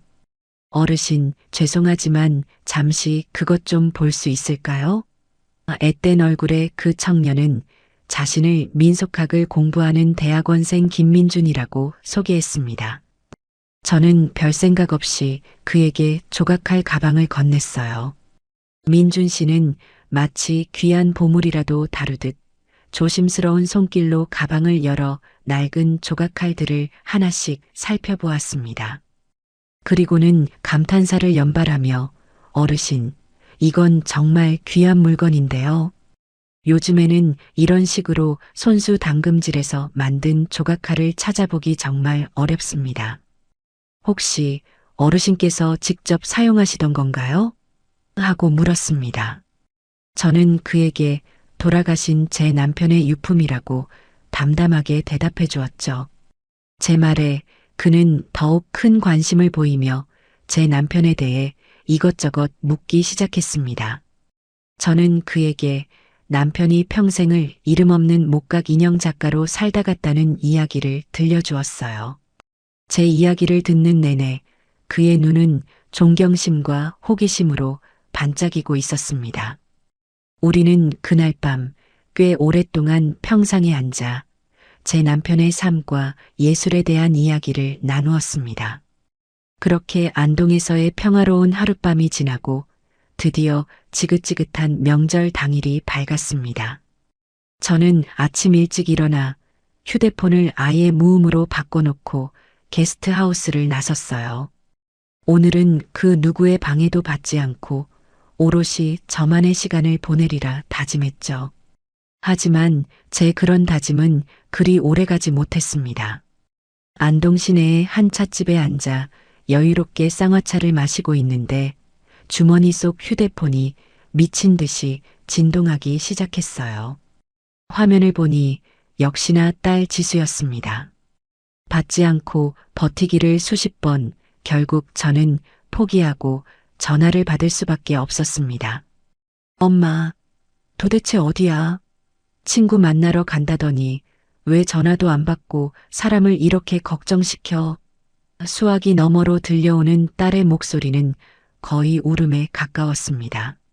저는 일부러 아무렇지 않은 척 태연하게 대답했죠. 어머, 우리 딸. 명절인데 바쁘지 않고 엄마한테 전화도 다 했네. 나야 친구랑 잘 있지. 너희야말로 맛있는 거 많이 먹고 명절 잘 보내고 있는 거냐? 제 여유로운 대답에 딸은 더욱 속이 타는 듯 했습니다. 엄마, 지금 그게 문제야? 아침부터 엄마가 없어져서 온 집안이 발칵 뒤집혔다고. 아빠 재산은 어떡하고 친척들은 또 뭐라고 하셔. 바로 그때였어요. 딸의 목소리 너머로 제가 가장 듣기 싫어하는 목소리가 불쑥 끼어들었습니다. 장모님, 저 현우입니다. 지금 어디서 그렇게 싸돌아다니시는 겁니까? 저희가 얼마나 걱정했는지 아세요? 사위의 목소리에는 걱정보다는 자신의 계획이 틀어졌다는 것에 대한 짜증이 노골적으로 묻어 있었습니다. 그리고 아니나 다를까 그는 곧바로 자신의 진짜 속내를 드러냈어요. 장모님, 저희가 장모님 안 계신 동안 그 낡은 창고라도 깨끗하게 치워놓으려고 했는데 문을 굳게 잠그고 가셨네요. 혹시 비밀번호라도 알려주시면 저희가 먼지 하나 없이 싹 정리해 놓겠습니다. 저는 그 뻔뻔하고 속 보이는 요구에 헛웃음이 터져 나왔습니다. 저는 잠시 동안 아무 말도 하지 않았어요. 수화기 너머로 두 아이가 제 대답을 기다리며 안절부절 못하는 것이 느껴졌습니다. 저는 쌍화차를 한 모금 마시며 마음을 가다듬고 제 평생 처음으로 아주 못되고 심술궂은 시어머니이자 장모가 되어보기로 결심했습니다. 저는 일부러 더 밝고 더 명랑하고 더없이 행복한 목소리로 깔깔 웃으며 대답했어요. 어머, 그랬니? 너희들 마음이 참 기특하기도 하구나. 그런데 어쩌나? 나는 지금 안동댐 밑에서 황포도배를 타고 뱃놀이를 하고 있단다. 여기 경치가 어찌나 좋은지 너희들 걱정할 겨를도 없네. 창고는 무슨 내가 돌아갈 때까지 손끝 하나 대지 말고 너희는 너희끼리 명절이나 잘 보내려무나. 그리고는 두 아이가 무어라 더 말할 틈도 주지 않고 보란 듯이 통화 종료 버튼을 눌러버렸습니다. 휴대폰 전원을 완전히 꺼버리고 나니 세상이 다 제 것인 양 그렇게 시원하고 통쾌할 수가 없었어요. 저는 찻집 창밖으로 보이는 안동의 가을 하늘을 바라보며 아주 오랜만에 소리내어 웃었습니다. 그렇게 사위 녀석에게 보란 듯이 전화를 끊어버리고 나니 속이 다 후련했습니다. 하지만 통쾌함도 잠시 제 마음 한구석에는 씁쓸함이 차올랐어요. 명절날 가족과 함께 있지는 못할 망정 이렇게 멀리까지 도망쳐 나와 전화로 실랑이를 벌여야 하는 제 신세가 처량하게 느껴졌기 때문이죠. 저는 남은 쌍화차를 마저 비우고 복잡한 마음을 달래기 위해 게스트하우스로 돌아왔습니다. 널찍한 툇마루에 걸터 앉아 가방에서 남편이 만든 작은 목각 인형을 꺼내 손으로 부드럽게 쓸어보았어요. 그러자 제 마음을 어지럽히던 모든 상념들이 거짓말처럼 가라앉고 평온이 찾아왔습니다. 바로 그때였어요. 어르신, 여기 계셨군요. 어제 만났던 젊은 대학원생 김민준 씨가 제 곁으로 다가와 조심스럽게 말을 걸었습니다. 어르신, 혹시 어제 보여주셨던 조각칼 말고 장인어른께서 만드신 다른 작품도 제가 볼 수 있을까요? 제가 잠깐 뵌 것뿐이지만 그 솜씨가 정말 예사롭지가 않아서요. 실례가 안 된다면 꼭 한번 보고 싶습니다. 그의 눈은 거짓없는 순수한 열정과 존경심으로 반짝이고 있었습니다. 사위 녀석의 탐욕스러운 눈빛과는 질적으로 다른 진짜배기의 눈이었죠. 저는 잠시 망설였습니다. 남편의 작품들은 제게는 너무나 사적이고 소중한 영역이었으니까요. 하지만 이 청년에게라면 제 남편의 삶한 조각을 보여줘도 괜찮을 것 같다는 믿음이 들었습니다. 글쎄, 실물은 다 서울 창고에 있어서 대신 내가 찍어둔 사진이라도 괜찮겠는가? 제 말에 민준 씨는 어린아이처럼 얼굴을 환하게 밝히며 고개를 끄덕였습니다. 저는 제 낡은 휴대폰을 꺼내 사진첩 깊숙한 곳에 저장해 두었던 창고 사진들을 그에게 보여주기 시작했어요. 먼지가 뽀얗게 쌓인 선반 위에 크기도 모양도 제각각인 수십 개의 목각, 인형과 동물 조각들이 빼곡히 들어차 있는 사진들이었죠. 사진을 넘겨보던 민준 씨의 표정이 시간이 지날수록 점점 더 심각하게 굳어지기 시작했습니다. 그는 숨소리조차 내지 않고 화면에 코를 박을 듯이 집중해서 사진을 들여다보았어요. 어르신, 잠시만요. 이 사진 조금만 더 확대해 주실 수 있으세요?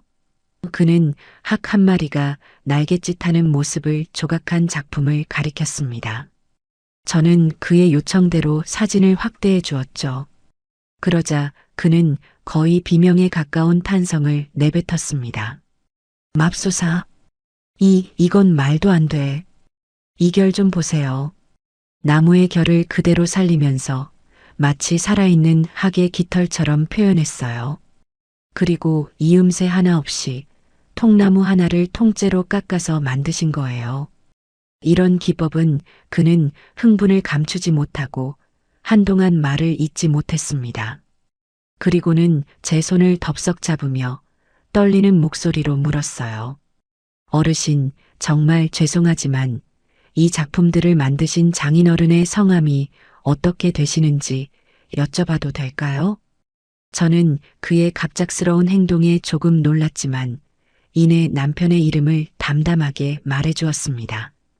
제 대답을 들은 민준 씨는 마치 믿을 수 없는 이야기를 들은 사람처럼 얼굴이 하얗게 질려버렸어요. 역시 그랬군요. 그는 혼잣말처럼 중얼거리더니 제게 그동안 자신이 연구해왔던 놀라운 이야기를 들려주기 시작했습니다. 그의 말에 따르면 제 남편은 수십 년 전 한국 현대 목공예계의 혜성처럼 나타났다가 어느 날 갑자기 모든 활동을 중단하고 홀연히 사라져버린 비운의 천재 장인이었습니다. 그의 작품은 기존의 전통적인 기법을 따르면서도 그 누구도 흉내낼 수 없는 독창적이고 현대적인 미학을 담고 있어 당시 학계에 엄청난 주목을 받았다고 해요. 하지만 그는 세상의 관심과 명예를 부담스러워했고 결국 모든 것을 뒤로하고 홀로 작업에만 몰두하는 삶을 택했던 겁니다. 남아있는 작품이 단 한 점도 없고 그를 기억하는 사람도 거의 없어 이제는 학계에서만 얼굴 없는 장인이라는 별명으로 전설처럼 전해져 내려오는 인물이라고 했습니다. 저는 민준 씨의 이야기를 들으며 온몸에 소름이 돋는 것을 느꼈습니다. 제 남편이 그저 나무 만지는 것을 좋아했던 무뚝뚝하고 과묵했던 내 남편이 그런 대단한 사람이었다니요. 민준 씨는 제 휴대폰을 돌려주며 거의 애원하는 목소리로 말했습니다. 어르신, 이 창고는 단순한 창고가 아닙니다. 이건 한국 현대 공예사의 잃어버린 한 페이지를 찾을 수 있는 살아있는 보물창고예요. 이건 돈의 문제가 아닙니다. 어르신. 이건 우리가 반드시 지켜내고 세상에 알려야만 하는 소중한 문화유산입니다. 제발 제가 도울 수 있게 허락해 주세요. 그의 진심 어린 외침에 제 마음속에서는 무언가 뜨거운 것이 울컥하고 솟아올랐습니다. 그동안 사위 녀석에게 시달리며 느꼈던 서름과 분노가 이 젊은 청년의 진심 앞에서 눈 녹듯이 사라지고 가자리에 남편에 대한 자랑스러움과 긍지가 차오르기 시작했어요. 저는 그날 제 남편의 유산을 지키기 위한 아주 중요한 결심을 하게 되었습니다. 명절 연휴가 끝나고 저는 새로운 결심과 함께 서울로 돌아왔습니다. 안동에서 보낸 며칠 동안 민준 씨는 제게 남편의 작품 세계가 얼마나 위대한 것인지 그리고 그것을 지켜내는 것이 얼마나 중요한 일인지에 대해 열정적으로 설명해 주었어요. 저는 더 이상 사위 녀석의 탐욕을 피해 도망 다니는 나약한 늙은이가 아니었습니다. 저는 이제 위대한 예술가의 유산을 지키는 단 한 사람이자 가장 강력한 수호자였죠. 집에 돌아오자마자 저는 창고 문에 육중한 자물쇠를 하나 더 채웠습니다. 그리고 혹시 모를 사태에 대비해 창고 근처에 작은 감시 카메라도 하나 설치했어요. 아니나 다를까 며칠 뒤 제 휴대폰으로 감시 카메라의 알림이 울렸습니다. 화면을 확인해 보니 사위 현우가 낯선 남자 한 명을 데리고 와 제 창고 문 앞에서 서성이고 있는 모습이 보였어요. 그 남자는 자물쇠를 이리저리 만져보며 문을 딸 수 있는지 살펴보는 듯 했습니다. 저는 그 즉시 집으로 달려갔어요. 제가 집에 도착했을 때 현우는 그 낯선 남자와 함께 창고 문을 억지로 열려고 낑낑대고 있었습니다. 제 기척을 느끼고 돌아선 두 사람의 얼굴에는 당혹감이 역력했죠. 지금 내 집에서 무슨 짓들을 하고 있는 거야? 제 불호령에 현우가 뻔뻔하게도 웃으며 둘러댔습니다. 아이고, 장모님. 오셨어요? 마침 창고 문이 낡아서 삐걱거리길래 제가 잘 아는 수리 기사님 모시고 와서 손 좀 봐드리려고 했죠. 저는 기가 막혀 헛웃음을 쳤습니다. 수리? 내가 보기엔 문을 부수려고 하는 것 같은데. 당장 내 집에서들 나가. 저는 두 사람을 호통쳐서 내쫓았습니다. 딸 지수는 옆에서 어쩔 줄 몰라 하며 엄마 미안해. 현우 씨가 그냥 전문가한테 한번 보여주기만 하자고 해서 라며 발만 동동 굴렀어요. 저는 그런 딸을 차갑게 외면했습니다. 그날 이후 우리 집에는 냉랭한 기운만이 감돌았죠. 며칠 뒤 약속대로 민준 씨가 저희 집으로 찾아왔습니다. 그의 옆에는 희끗희끗한 머리에 기품 있는 인상을 가진 노신사 한 분이 함께였어요. 민준 씨는 그분을 자신의 지도 교수이자 국내 최고의 권위를 자랑하는 민속학 박사님이라고 제게 소개했습니다. 저는 두 사람을 창고로 안내했어요. 창고 문이 열리고 수십 년간 잠들어 있던 남편의 작품들이 세상에 다시 모습을 드러내는 순간 박사님은 입구에 멈춰 서서 한동안 아무 말도 하지 못했습니다. 그는 마치 신성한 공간에 들어선 순례자처럼 경건한 표정으로 창고 안을 둘러보았어요. 그리고는 가장 가까이에 있던 작은 나무 기러기상 앞으로 다가가 조심스럽게 그것을 손에 들고 감탄사를 내뱉었습니다. 세상에, 이게 바로 전설로만 듣던 그분의 작품이군요. 이 간결하면서도 힘있는 칼자국, 나무의 본성을 거스르지 않으면서 그 안에 생명력을 불어넣는 솜씨라니 정말 위대합니다. 박사님은 어린아이처럼 흥분해서 작품 하나하나를 가리키며 제게 그 예술적 가치에 대해 설명하기 시작했습니다. 저는 그의 설명을 들으며 제 남편이 남긴 이 유산이 제가 생각했던 것보다 훨씬 더 대단하고 소중한 것임을 다시 한번 깨달을 수 있었어요. 바로 그때였습니다. 누구신데 남의 집 창고에 함부로 들어와서 소란이십니까? 날카로운 목소리와 함께 사위 현우가 어제 그 남자 자신이 전문 감정사라고 불렀던 사내를 데리고 다시 나타났습니다. 제 허락도 없이 제가 없는 틈을 타 기어코 다시 찾아온 것이었어요. 어제와는 달리 잔뜩 멋을 부린 듯 기름 바른 머리에 번쩍이는 시계를 찬 그 감정사라는 남자는 창고 안을 오만한 눈으로 한번 쓱 훑어보더니 콧방귀를 뀌며 말했습니다. 에이, 내가 어제 대충 훑어봤지만 이거 다 땔감으로나 쓸만한 것들이구먼. 솜씨는 좀 있는 것 같은데 작가가 이름이 없으니 예술적 가치는 영 꽝이야, 꽝. 장모님, 제가 좋은 값 쳐서 500만 원에 싹 다 치워드릴 테니 저한테 넘기시죠. 이런 건 빨리 처분하는 게 상책입니다. 그는 마치 저에게 큰 은혜라도 베푸는 듯한 태도로 저를 구슬리기 시작했습니다. 사위 현우는 옆에서 장모님, 이분이 이 바닥에서는 최고 전문가예요. 이분이 그렇다면 그런 거죠. 이 기회에 창고도 비우고 목돈도 챙기시는 게 어떻겠어요? 라며 저를 압박했어요.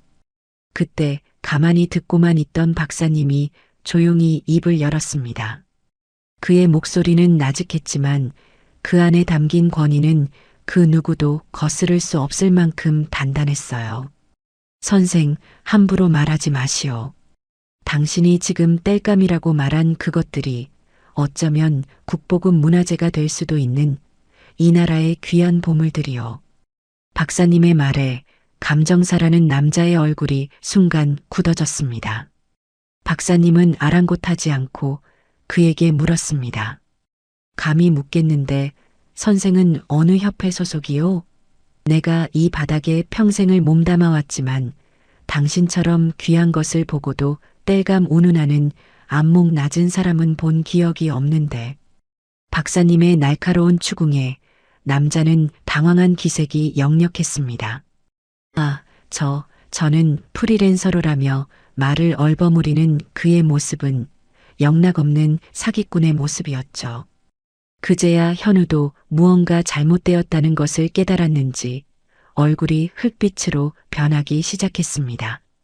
박사님은 더 이상 그에게 관심도 없다는 듯 다시 작품들을 향해 몸을 돌렸습니다.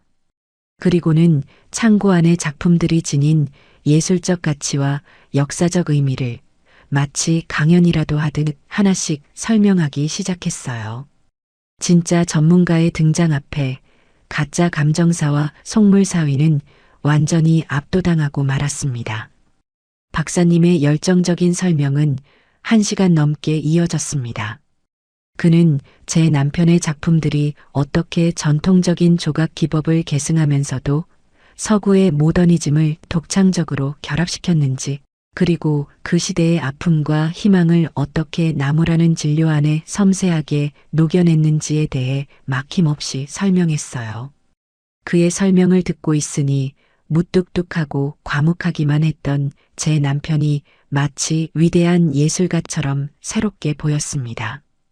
설명을 듣는 내내 딸 지수는 부끄러움과 죄책감에 고개도 들지 못했고 사기꾼 감정사는 어느새 슬그머니 자취를 감춘 뒤였어요. 하지만 제 사위 현우의 반응은 제 예상을 완전히 벗어났습니다. 그는 작품의 예술적 가치나 역사적 의미에는 전혀 관심이 없다는 듯 박사님의 설명이 끝나기 무겁게 끼어들었습니다. 그의 눈은 탐욕으로 번들거리며 오직 한 가지에만 꽂혀 있었죠. 그래서요, 교수님. 그래서 그 가치가 대략 돈으로 환산하면 얼마나 된다는 말씀이십니까? 억 단위는 되는 겁니까? 그 순간 창고 안의 모든 공기가 차갑게 얼어붙었습니다. 박사님은 더 이상 말할 가치도 없다는 듯 경멸적인 표정으로 현우를 한번 쳐다보고는 고개를 돌려버렸고 딸 지수는 여보 제발 그만해 라며 남편의 옷소매를 잡아 끌었습니다. 저는 그 모습을 보며 이 아이는 끝까지 변하지 않겠구나 하는 깊은 절망감을 느꼈어요. 저는 그 자리에서 모두가 들을 수 있는 단호한 목소리로 선언했습니다. 정서방 그리고 여기 계신 분들 모두 잘 들으세요. 이 창고에 있는 물건들은 내 눈에 흙이 들어가기 전까지는 단 한 점도 팔지 않을 겁니다. 이건 당신들이 생각하는 것처럼 돈이 되는 물건이 아니에요. 이건 한평생 묵묵히 나무만 바라보며 살다간 내 남편의 역사고 내 사랑입니다. 제 선언에 현우는 믿을 수 없다는 듯한 표정으로 저를 바라보았습니다. 바로 그때 박사님의 주머니에서 휴대폰이 울렸습니다. 박사님은 전화를 받더니 잠시 놀란 표정을 짓고는 스피커폰으로 전환했어요. 박사님, 시청 문화재과 과장입니다. 방금 박사님께서 보내주신 자료를 보고 너무나 놀라 연락드렸습니다. 그 장인어른의 작품들이 정말로 다 현존하고 있단 말입니까? 박사님은 저를 한번 쳐다보고는 그렇습니다. 과장님. 제가 지금 바로 그 역사적인 현장에 있습니다. 라고 대답했습니다. 수화기 너머의 목소리는 흥분을 감추지 못하고 말을 이었어요. 박사님, 저희 시의 오랜 수건 사업이었던 시립박물관 건립이 내년에 완공됩니다. 혹시 유족분께서 동의해 주신다면 저희가 그분의 작품들을 기증받아 박물관 내에 특별 전시관을 만들어 영구히 보존하고 그 위대한 업적을 기리고 싶습니다. 물론 기증 절차에 따른 합당한 보상과 예우는 저희 시에서 책임지고 약속드리겠습니다. 시청의 공식적인 제안이었습니다. 제 남편의 이름으로 된 영원히 사라지지 않을 전시관. 그것은 사위 녀석이 그토록 원했던 돈과는 비교도 할 수 없는 제 남편의 삶 전체를 인정해주는 최고의 명예였습니다. 박사님은 전화를 끊고 탐욕에 찬 눈으로 결과를 기다리던 현우를 향해 말했습니다. 들었는가? 이 작품들은 시장에서 거래될 물건이 아니란 말일세. 이건 우리 모두의 역사고 돈으로 살 수 없는 가치를 지닌 문화유산이란 말이야. 그 순간 사위 녀석의 얼굴이 절망으로 일그러지는 모습을 저는 똑똑히 보았습니다. 그것이 바로 제가 그에게 날릴 수 있는 가장 통쾌하고 완벽한 한방이었습니다. 시청 문화재과의 공식적인 제안이 있고 난 뒤 우리 집은 한동안 기자들과 방송국 사람들로 북적였습니다. 그 모든 소란이 잠잠해지고 난 어느 날 저녁이었어요. 저는 늦은 저녁을 먹고 거실 소파에 앉아 멍하니 텔레비전을 보고 있었습니다. 화면에서는 온갖 화려한 것들이 쉴 새 없이 지나갔지만 제 눈에는 아무것도 들어오지 않았죠. 바로 그때 딸 지수가 조용히 제 방문을 열고 들어왔습니다. 잔뜩 헬쑥해진 얼굴로 제 앞에 와서 아무 말도 못하고 그저 고개만 푹 숙이고 서 있더군요. 저는 아무 말 없이 리모컨으로 텔레비전을 끄고 제 옆자리를 손으로 툭툭 쳤습니다. 지수는 제 옆에 와서 죄인처럼 무릎을 꿇고 앉았어요. 한참 동안이나 우리 모녀 사이에는 무거운 침묵만이 흘렀습니다. 먼저 그 침묵을 깬 것은 딸이었습니다. 엄마, 미안해. 그 한마디를 내뱉는 지수의 목소리는 물기에 젖어 심하게 떨리고 있었어요. 저는 대답 대신 그저 딸의 어깨를 가만히 쓸어주었습니다. 그러자 지수는 그동안 꾹꾹 눌러왔던 감정의 둑을 터뜨리며 어린아이처럼 제 어깨에 기대어 울기 시작했습니다. 내가 정말 나쁜 딸이야, 엄마. 아빠가 남겨주신 저 소중한 공간을 나는 그냥 낡고 돈 안 되는 짐이라고만 생각했어. 현우 씨가 돈 잘 벌어다 주니까 그게 최고인 줄 알고 아빠의 마음을, 엄마의 슬픔을 하나도 헤아리지 못했어. 내가 정말 죽일년이야. 딸은 자신의 가슴을 치며 오열했습니다. 저는 그런 딸의 등을 토닥이며 가만히 그 울음을 다 받아주었어요. 지수야, 그만 울어. 엄마 마음 아프다. 아니, 엄마. 나 더 울어야 돼. 울어도 싸. 나는 아빠한테도 엄마한테도 너무 큰 죄를 지었어. 현우 씨가 그 창고 물건들 돈 된다고 했을 때 나는 엄마가 고집 부린다고만 생각했어. 아빠의 추억보다 우리 노후 자금이 더 중요하다고 생각했던 거야. 내가 어떻게 그런 생각을 할 수 있었을까? 내가 아빠 딸이 맞나 싶어. 그 눈물은 비단 저에게 하는 사과뿐만이 아니라 하늘에 있는 제 남편이자 자기 아빠에게 보내는 뒤늦은 참회의 눈물이라는 것을 알았기 때문입니다. 한참을 울어 조금 진정이 된 지수가 제 품에서 떨어져 자신의 방으로 향했습니다. 그리고 잠시 후 먼지가 뽀얗게 쌓인 작은 나무 상자 하나를 들고 다시 제 앞에 앉았어요. 엄마, 이거 기억나? 지수는 떨리는 손으로 상자를 열었습니다. 그 안에는 세월의 흔적을 고스란히 간직한 손바닥만 한 크기의 작은 나무 말 한 마리가 들어 있었어요. 말의 귀퉁이는 닳아 반질반질했고 꼬리 부분은 부러졌는지 없었습니다. 내가 초등학교 입학할 때 아빠가 밤새워서 깎아준 말이잖아. 친구들이 다 예쁜 플라스틱 인형 가지고 다닐 때 나만 아빠가 만들어준 이 나무 말을 가지고 논다고 맨날 울고 불고 했는데 아빠는 그때마다 속상한 내색 한 번 안 하고 우리 지수 말은 세상에 딱 하나밖에 없는 거야 하면서 내 머리를 쓰다듬어 주셨지.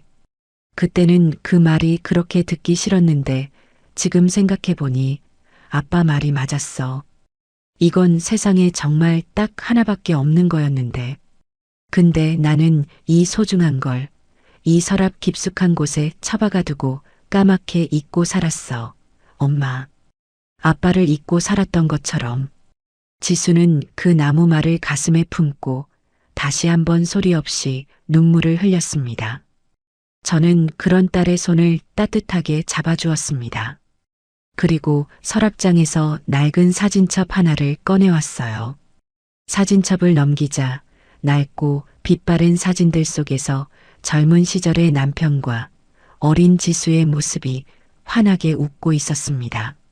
남편이 서툰 솜씨로 지수의 머리를 따아주는 사진, 지수가 자기가 만든 것보다 더 삐뚤빼뚤한 카네이션을 달아주자 남편이 한박 웃음을 짓는 사진, 그리고 창고에서 함께 나무를 만지며 행복해하는 부녀의 모습이 담긴 사진까지. 우리는 한 장 한 장 사진을 넘기며 한참 동안이나 잊고 있던 과거를 추억했습니다. 저는 지수에게 남편이 딸을 얼마나 사랑했는지, 그리고 그 창고의 나무 하나하나에 딸을 위한 어떤 마음을 담았는지에 대한 이야기를 들려주었어요. 너희 아빠는 돈 버는 재주는 없었어도 나무 안에 사람 마음을 담는 재주는 천재였단다.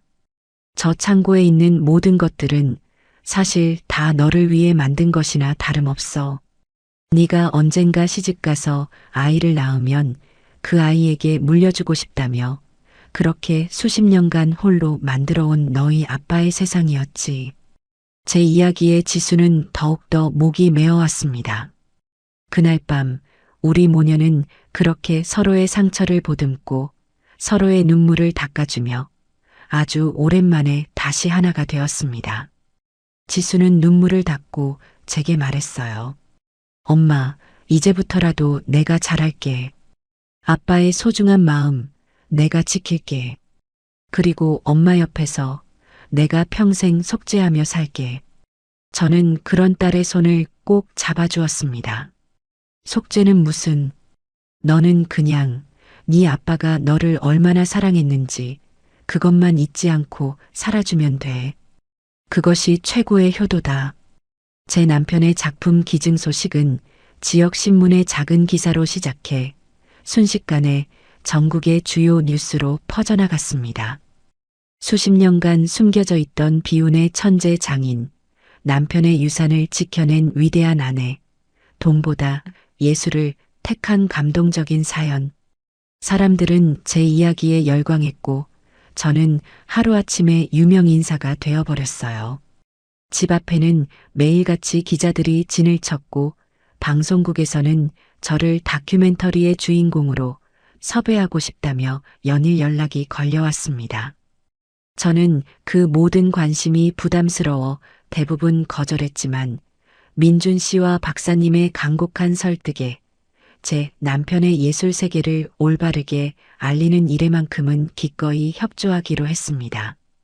한 번은 젊은 여기자가 저희 집으로 찾아와 저와 긴 인터뷰를 가졌어요. 어르신, 솔직히 그 작품들의 금전적 가치가 수십억 원에 달할 수도 있었다는데 아깝지는 않으셨나요?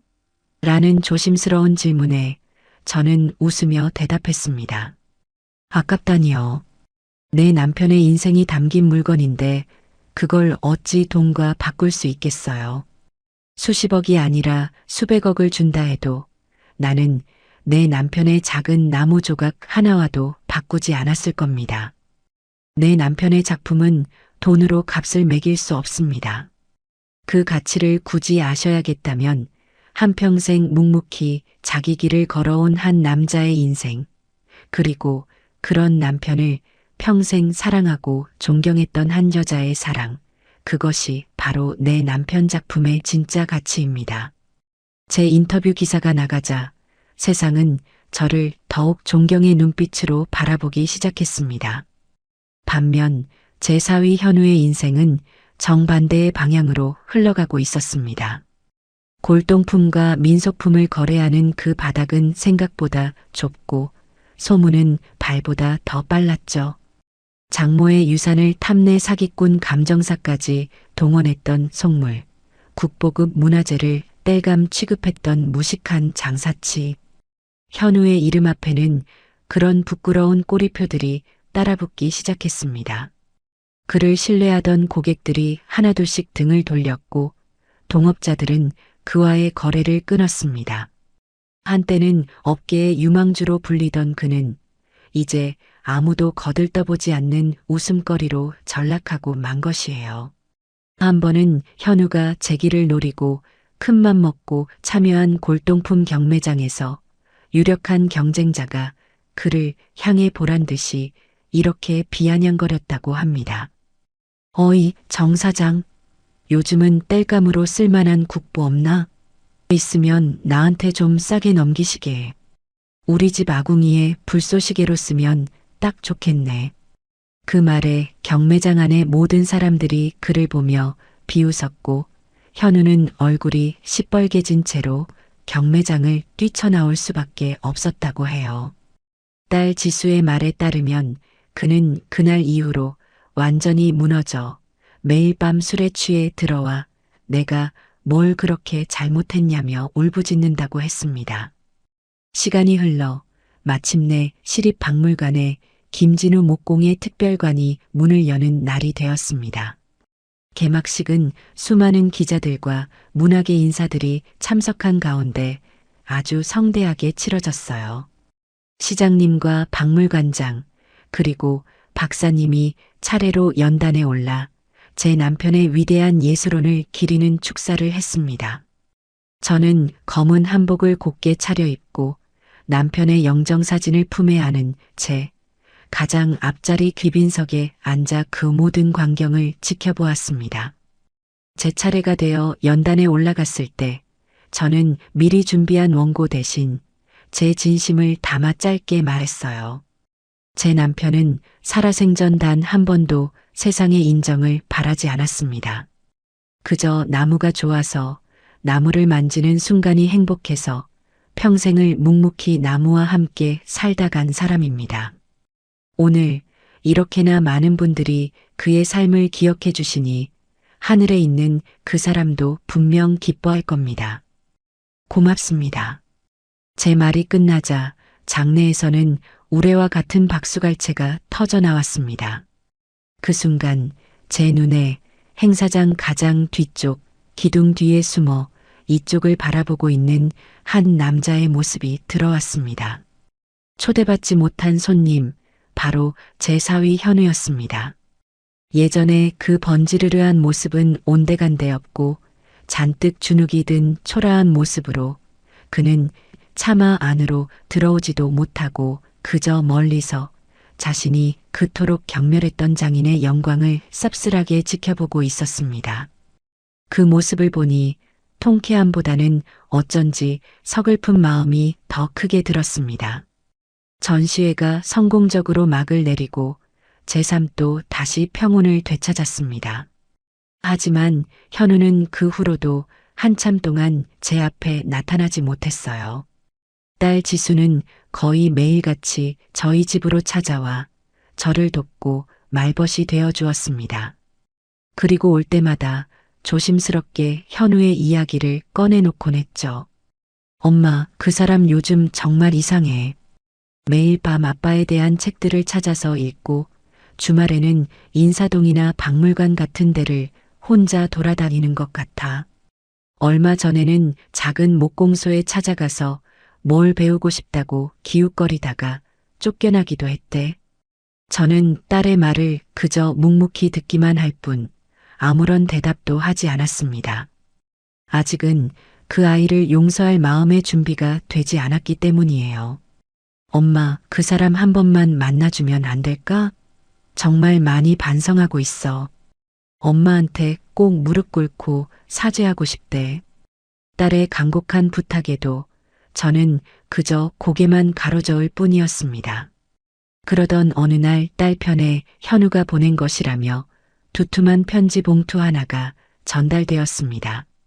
저는 그 편지를 읽지 않고 서랍 속에 넣어둔 채 며칠을 보냈어요. 하지만 자꾸만 그 편지가 눈에 밟혀 결국 어느 날 밤 저는 편지를 꺼내 읽기 시작했습니다. 죄인 정현우 올림이라는 문장으로 시작된 편지에는 서툴고 투박한 글씨로 그의 진심 어린 반성과 후회가 구구절절하게 적혀 있었어요. 그는 자신이 얼마나 어리석고 탐욕스러운 인간이었는지 돈이 세상의 전부라고 믿으며 살아온 자신의 지난 날이 얼마나 부끄러운지에 대해 고백했습니다. 장모님, 죄인 정현우입니다. 무슨 말로 이 죄를 사해야 할지 몇 날 며칠을 고민했지만 결국 이렇게 펜을 드는 것 외에는 아무런 방법도 찾지 못했습니다. 장모님, 저는 그날 개막식에서 장모님과 그리고 장인어른의 영정 사진을 보며 깨달았습니다. 제가 그토록 손에 쥐고 싶었던 성공이라는 것이 얼마나 허망하고 부질없는 것인지를요. 저는 돈으로 살 수 있는 것들만 줬다가 정작 돈으로 살 수 없는 가장 소중한 것들, 가족의 사랑과 사람의 마음을 모두 잃어버렸습니다. 저는 장인어른의 작품들을 보며 그 가치를 돈으로 환산할 생각에만 눈이 멀어 있었습니다. 하지만 이제야 장인어른께서 왜 평생을 가난한 몫으로 사셨는지, 그 창고의 나무 조각들이 장모님께 어떤 의미였는지 아주 조금은, 정말 아주 조금은 알 것 같습니다. 장인어른은 나무를 깎은 것이 아니라 당신의 삶과 장모님을 향한 사랑을 깎으셨던 것이더군요. 저는 감히 용서를 구하지 않겠습니다. 다만 제 어리석음을 평생 반성하며 살아가겠습니다. 부디 장모님께서는 언제나 건강하시기를 멀리서나마 빌겠습니다. 편지의 마지막 장을 덮었을 때 제 눈가에는 저도 모르게 눈물이 맺혀 있었습니다.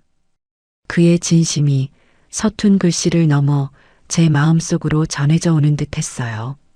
편지와 함께 작은 상자 하나가 더 있었습니다.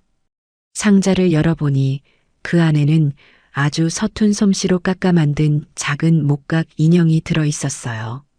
아마도 제 남편의 작품을 흉내내어 그가 밤새 직접 깎아 만든 것이겠지요. 인형은 여기저기 흠집투성이에 모양도 볼품없었지만 저는 그 어떤 명품 선물보다도 그 서툰 인형이 더 갇히게 느껴졌습니다. 저는 그 인형을 남편의 유품인 목각 인형 옆에 나란히 놓아두었어요. 그리고 다음 날 아침 저는 딸에게 전화를 걸었습니다. 지수야, 이번 주말에 정서방이랑 같이 집으로 저녁 먹으러 오너라. 수화기 너머로 딸의 놀란 숨소리가 들려왔습니다. 마침내 다음 명절이 돌아왔습니다. 예년 같았으면 저는 벌써 안동행 기차표를 끊어놓고 가방을 싸고 있었을 테지요. 하지만 그의 추석, 저는 어디로도 도망가지 않았습니다. 대신 아침 일찍부터 부엌에 서서 찾아올 딸과 사위를 위해 정성껏 명절 음식을 준비했어요. 약속한 저녁 시간이 되자 두 아이가 현관문을 열고 들어섰습니다. 현우는 제 얼굴을 차마 똑바로 쳐다보지 못하고 장모님, 저 왔습니다. 라며 고개를 푹 숙였어요. 그의 손에는 값비싼 선물 세트 대신 그가 직접 농사지었다는 작은 과일 상자 하나가 들려 있었습니다. 저는 아무 말 없이 어서 오너라. 고생 많았다. 라며 두 아이를 안으로 들였습니다. 집에 들어온 현우는 거실에 앉지 않고 잠시 망설이더니 제게 조심스럽게 물었습니다. 장모님, 혹시 창고에 잠시 들어가 봐도 되겠습니까? 저는 말없이 고개를 끄덕였어요. 현우는 마치 성소에 들어가는 사람처럼 신발을 벗고 조심스럽게 창고 안으로 들어갔습니다. 그리고는 한참 동안이나 남편의 작품들을 하나씩 둘러보며 깊은 생각에 잠겨 있었어요. 잠시 후 그는 어디선가 낡은 걸레를 찾아와 먼지가 쌓인 연장들과 작품들을 하나씩 정성껏 닦기 시작했습니다. 돈이 될까 싶어 눈을 번뜩이던 예전의 그 모습이 아니었어요. 그의 눈에는 한 위대한 장인에 대한 진심 어린 존경심이 가득 담겨 있었습니다. 그는 낡은 조각칼 하나를 집어들고 제게 물었습니다. 장모님, 이 칼은 장인어른께서 어떤 작품을 만드실 때 주로 쓰셨던 겁니까? 칼날의 모양이 참 독특합니다. 저는 그의 질문에 남편이 그 칼로 지수의 나무말을 만들어주던 날의 이야기를 들려주었어요. 현우는 제 이야기에 귀를 기울이며 연신 고개를 끄덕였습니다. 저는 조용히 부엌으로 가 따뜻한 찬물을 끓였습니다. 그리고 찻잔 2개를 들고 창고로 향했어요. 제가 내민 찻잔을 현우는 두 손으로 공손히 받아들었습니다. 목이 마를 게다. 천천히 마시거라. 제 말에 현우는 감사합니다, 장모님. 이라며 낮은 목소리로 대답했습니다. 우리는 한참 동안이나 아무 말 없이 남편의 흔적이 가득한 그 공간에서 함께 차를 마셨습니다. 차를 다 마시고 제가 먼저 침묵을 깼습니다. 정서방, 다음 명절에는 우리 다 같이 안동에 한번 가세. 제 갑작스러운 제안에 현우가 놀란 눈으로 저를 쳐다보았습니다. 저는 그의 눈을 똑바로 바라보며 말을 이었어요. 자네가 돈으로만 보았던 그 작품들이 어떤 흙과 바람 속에서 태어났는지, 자네 장인어른이 어떤 젊은 시절을 보내며 어떤 꿈을 꾸었는지, 이제는 자네도 알았으면 해서 그러네. 그 사람의 진짜 이야기를 내가 하나씩 다 보여주고 싶네. 제 말이 끝나자마자 현우의 눈에서 뜨거운 눈물이 후두득 떨어져 내렸습니다. 그는 아무 말도 하지 못하고 그저 어린아이처럼 고개를 숙인 채 어깨를 들썩이며 울기만 했어요. 저는 그런 사위의 어깨를 처음으로 따뜻하게 두드려 주었습니다. 그날 밤 우리 집에서는 아주 오랜만에 온 가족의 웃음소리가 밤늦도록 끊이지 않았어요. 그렇게 저의 길고 길었던 명절 탈출기는 마침내 막을 내렸습니다.